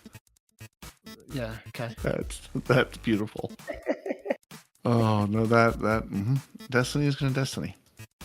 That will always remain the same. Mm-hmm. Now, while we don't know the known issues about the final shape yet, we do know the current known issues. And that's that the Last Wish weapon rewards from the Pantheon can drop as the older version of those weapons. Some Iron Banner Legacy ornaments are missing their unlocked descriptions. A selection of reprised weapons have incorrect lore tabs when inspected. Maybe just recipes for ramen or something, I don't know. And chests open with the salvage keys in the Season of the Deep activity will not drop the expected daily red border weapons. So if you're trying to finish your deep dives, Night Demon, and trying to get red border weapons, which I'm sure you're not at this point, you may not, because it's not going to give you your expected guaranteed one. So yeah, that's it. Everything else is beautiful. And now it's just lovely artwork of Rivens and lovely videos of popping your super and screaming. And yeah. And then we're ready for the final shape. We did it. We got here. Everyone's happy. Are we ready for the final shape, though? Yeah. I mean, my vault isn't. No, mine isn't either. No, I need to delete a bunch of things. So yeah, DestinyRecipes.com. DestinyRecipes.com. Yeah, we'll but sometimes and that's how you can check your prep. That's how you can check your vault cleaning. There's a number of things. Your power level progress. Now, since that'll be a thing again come Tuesday. Your loot companion, it'll tell you, hey, what you're getting as you play. You can sync it to dim.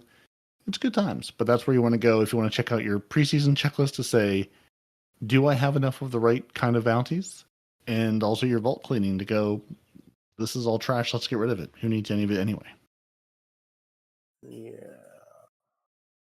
There's a disclaimer to what Peroty said, though. It is a great tool, but the algorithm they use to determine what weapons you should delete isn't always the greatest. Like some things it says, oh, you need to get rid of this, but it's got like a god roll for PvP or something, So, I mean, it is at your discretion. It is a good guide, yes, but it is not. Still engage your brain when you're using it. Don't just wipe it all and go. I mean, and there are some things you can check and you can tweak it a little bit as in terms of like what it keeps and what it trashes and what it recommends. But yeah, I mean, use all of this as a guide. It's not the end all and be all. Or just turn your brain off and go, I'm gonna delete it. Who cares? I'll never miss it anyway. I'm not here to tell you how to live your life. I just know that I am somehow almost ready for the final shape. I've done no prepping. Oh, probably because I have all those engrams sitting. I'm going, how am I almost ready? I'm not almost ready. I've done nothing. No, I'm just finishing up triumphs and challenges and things like that. And I didn't realize until today that there is a ghost shell that is tied to doing the Excalibur and getting all of the whatchamacallit, it's the catalyst from it. I'm like, I've done none of them. I need somebody to help me like now. I just got my Excalibur like this week. Yeah. Never ran the mission, ran through with blue screen. He was like, what do you want to do? I'm like, I don't really have anything to do. But I was like, but I've never run Excalibur. I've never gotten the Wicked Implement. And I haven't run 0 Hour yet. He's like, well, we can do 2 of those 3. The 2 of us, so. And I missed some of the like plants in the deep dives. I was like, where are these plants? I had to watch a video for that because that gave me a ghost shell. And then what else? There was something else. Oh, I had to do the Legend Defiant Battlegrounds. And I managed to rope in Fuzzco. I went, do you want to come do a Battlegrounds, Fuzz? And he was like, yeah, I'll do that. And then we were struggling at the end with just 2 of us, and he pulled somebody else in. But he was like, why on God's green earth are you doing these? And I'm like, I need them for a ghost shell. Like, why?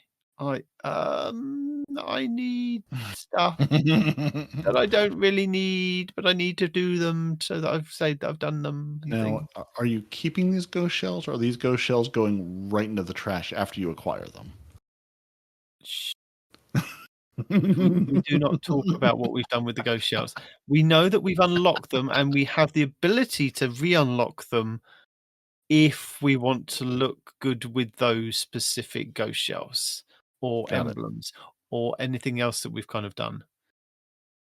So yes, there's a lot of catch up. I wish I had more time, and I wish I'd done more stuff, and I wish I had time to do Pantheon. I still haven't managed to do any more Pantheon, so yeah, it's sad that that's going away as well. And I'm glad that the Brave weapons have got like more of a chance to get like the gold versions, because there's a video that Cheese Forever put out at the beginning of the week that showed you if you attune a weapon in the Hall of Champions, you have something like 15 seconds to get to the little box at the side of Shaxx or get to Shaxx and grab an engram, and it will give you whatever you've kind of focused. After that, it then goes into kind of the rotation of whatever.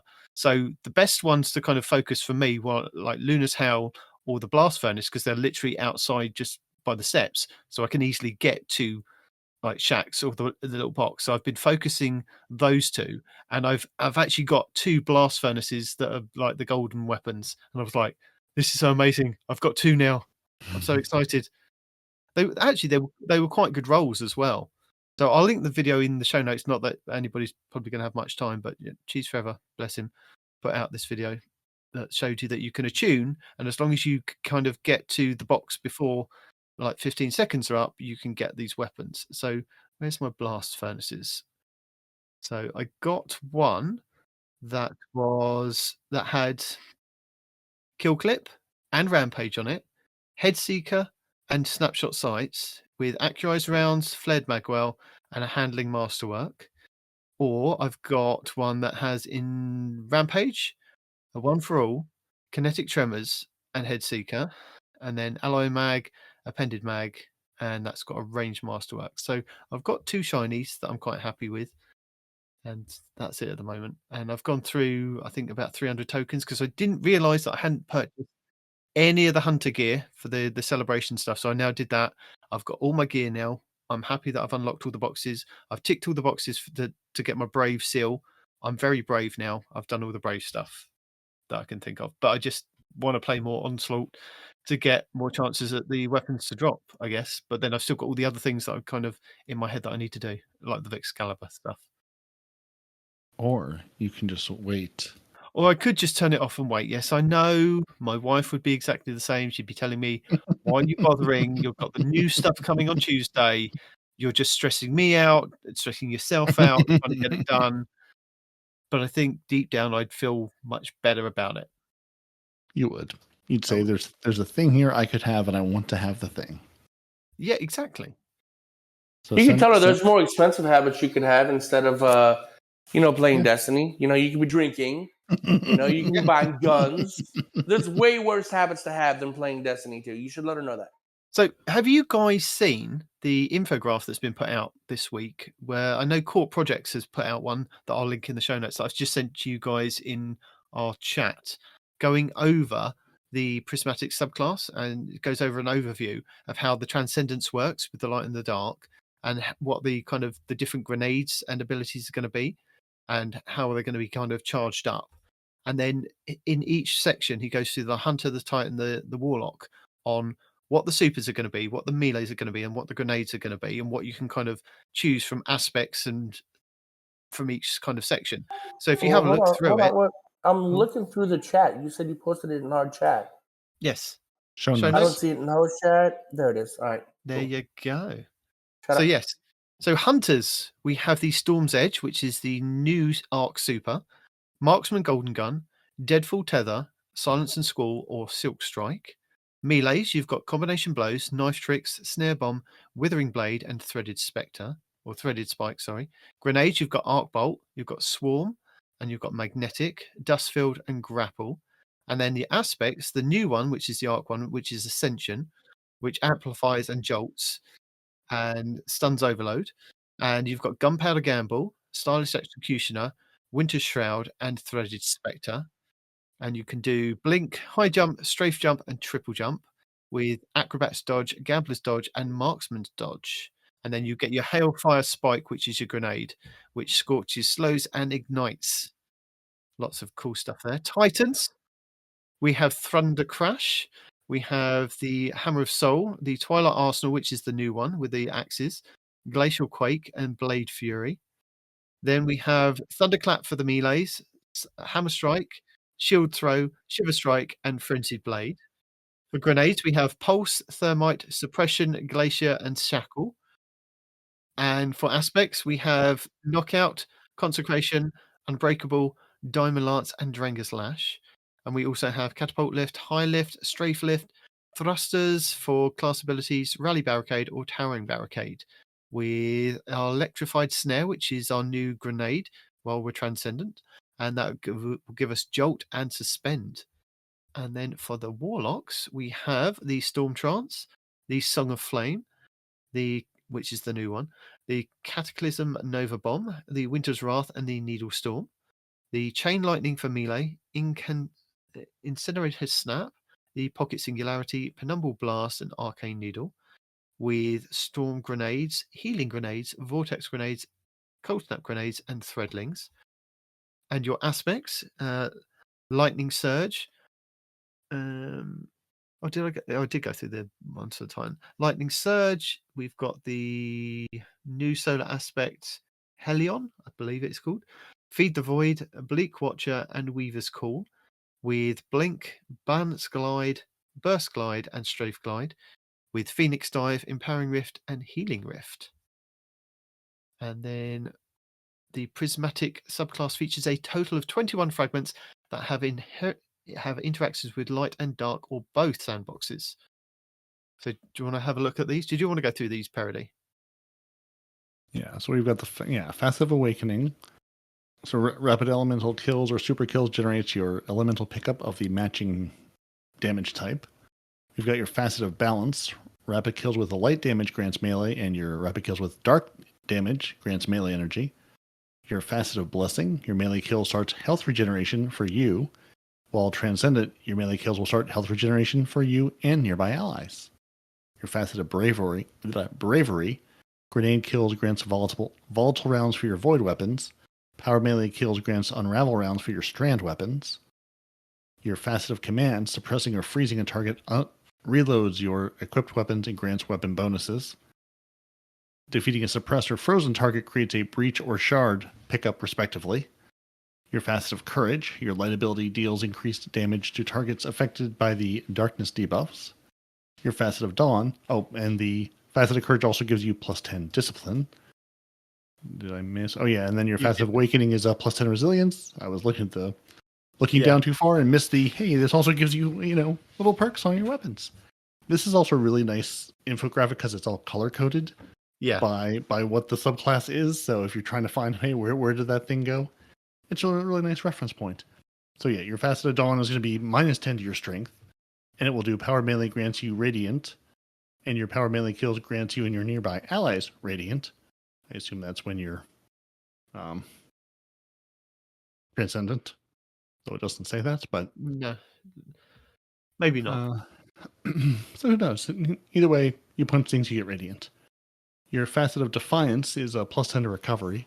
Finisher kills create a detonation that applies elemental effects based on your equipped super. Your Facet of Devotion, +10 to strength. Killing targets afflicted with a darkness debuff grants bonus light transcendent energy. The Facet of Dominance, -10 to discipline. Arc grenades apply jolt, void grenades apply weaken. Nice, I like that. Facet of Generosity, while ascendant, kills create orbs of power for your allies. Your Facet of Grace, kinetic weapon damage, or Facet of Grace is a -10 to your resilience. And also your kinetic weapon damage grants you bonus transcendent energy. Super kills grants you and your nearby allies transcendence energy. The Facet of Hope, class ability regenerates more quickly while you have an elemental buff active. So any elemental buff. Your Facet of Honor is +10 to your strength. Collecting an elemental pickup or destroying a tangle grants transcendence energy of the same type. The Facet of Justice, +10 to intellect. While transcendent kills with abilities cause the target to explode. Facet of Mending, grenade kills grants you cure, and transcendent grenade kills, cure is enhanced. So you're healing yourself, or you're healing yourself better. Your Facet of Production will give you +10 to strength, gain increased damage resistance while surrounded with enemy combatants. While transcendent, your damage resistance is enhanced. Your Facet of Purpose is a -10 to your recovery. Picking up an orb of power grants you elemental buff effect based on the equipped super. So pick up an orb, basically get the armor or overshield of whatever you have equipped. Your Facet of Ruin will give you +10 to mobility, increases the size of the solar ignitions, also increase the size and damage from destroying a stasis crystal or frozen target. Not the clan frozen, the actual stasis frozen. Don't shoot your teammates. Your Facet of Sacrifice, +10 to your discipline. While you have a light buff, ability kills grant bonus darkness transcendent energy. And finally, your Facet of Solitude for you solo players. Rapid precision hits emits a severing burst from the target, while transcendent, severing burst is enhanced. I don't think there's for solo players there, Peroty. No, not for solo players, just because it's Facet of Solitude, not because it's going to help the solo players. They'll just see the name and go, "Oh, that's me." And I think the little S's that they've put on there is kind of like S tier of what they recommend for each kind of what to put on, basically. Okay, yeah. Abilities included with your abilities that are included with your starting prismatic build during the first mission are identified with the S icon. Yeah, I was wondering about that too, because it's way too big to see the whole thing. Yeah. So looking at this, and we'll put this in the show notes, and also, or just go to Court Projects, Linktree/Court Projects, who put this all together.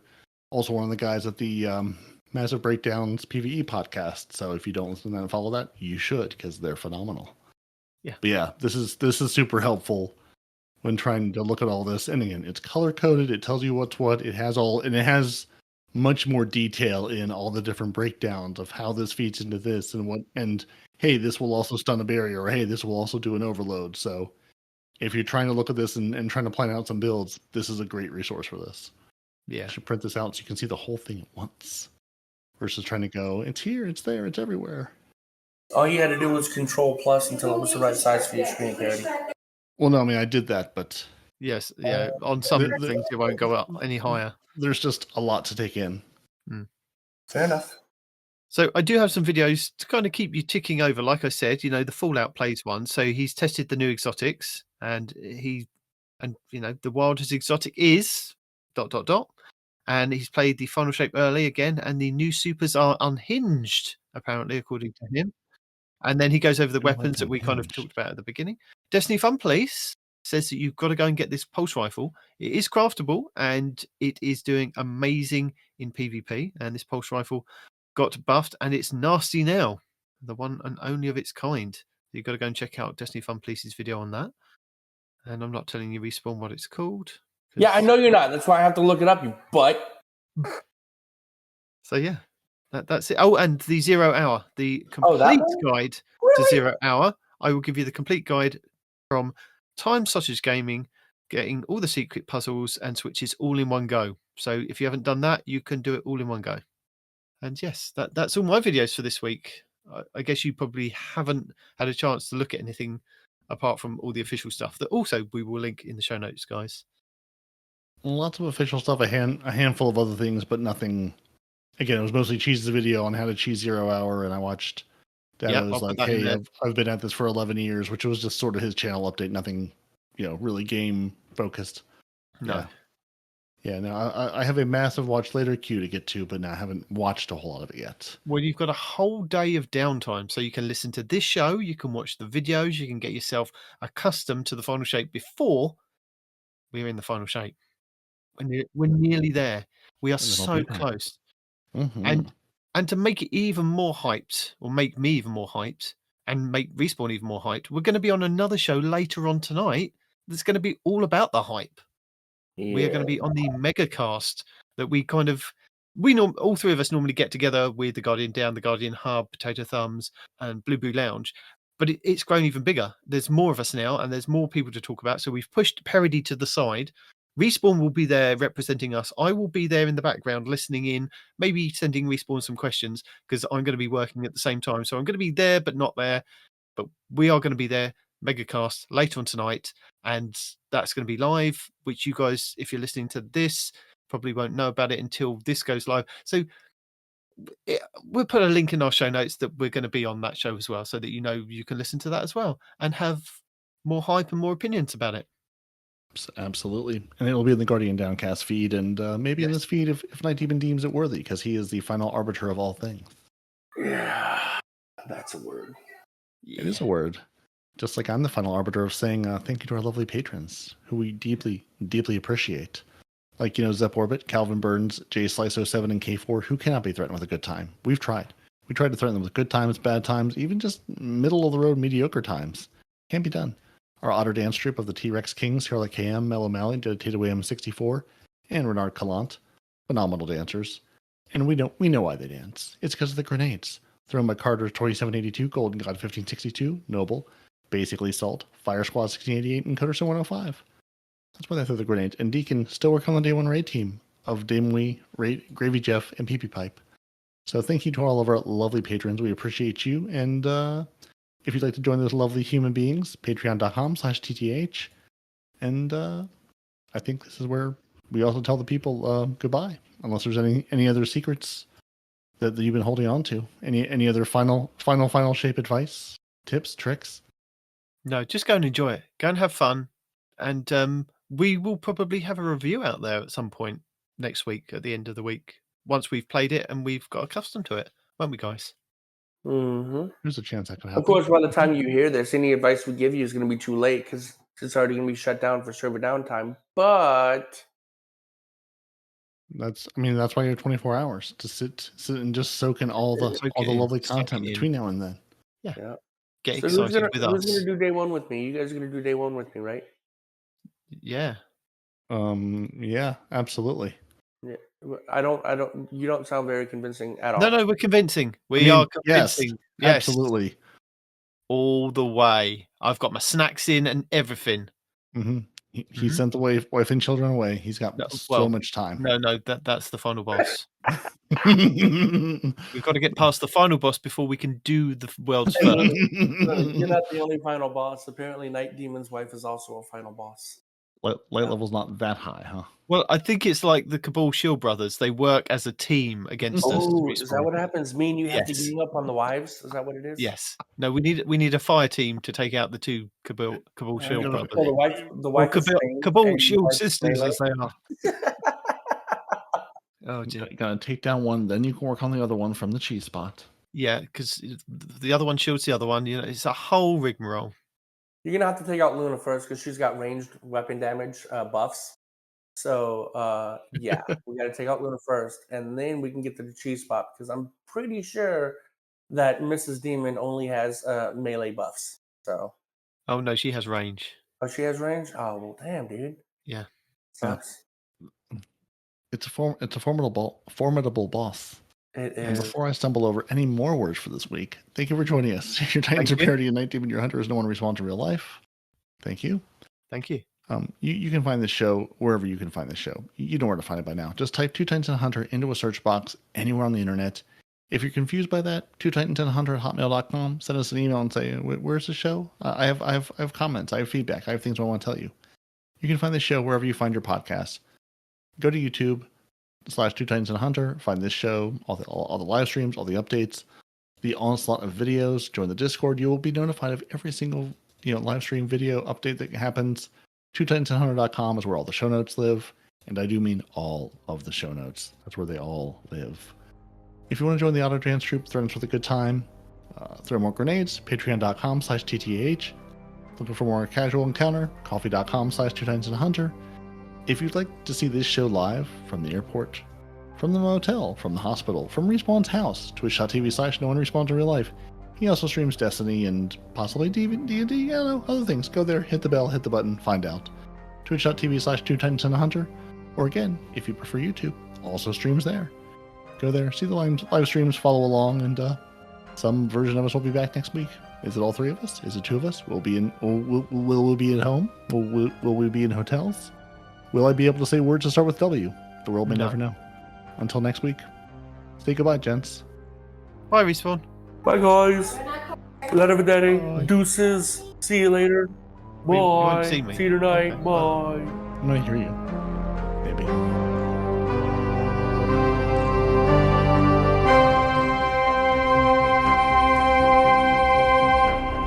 Two Titans and a Hunter, a Destiny 2 podcast.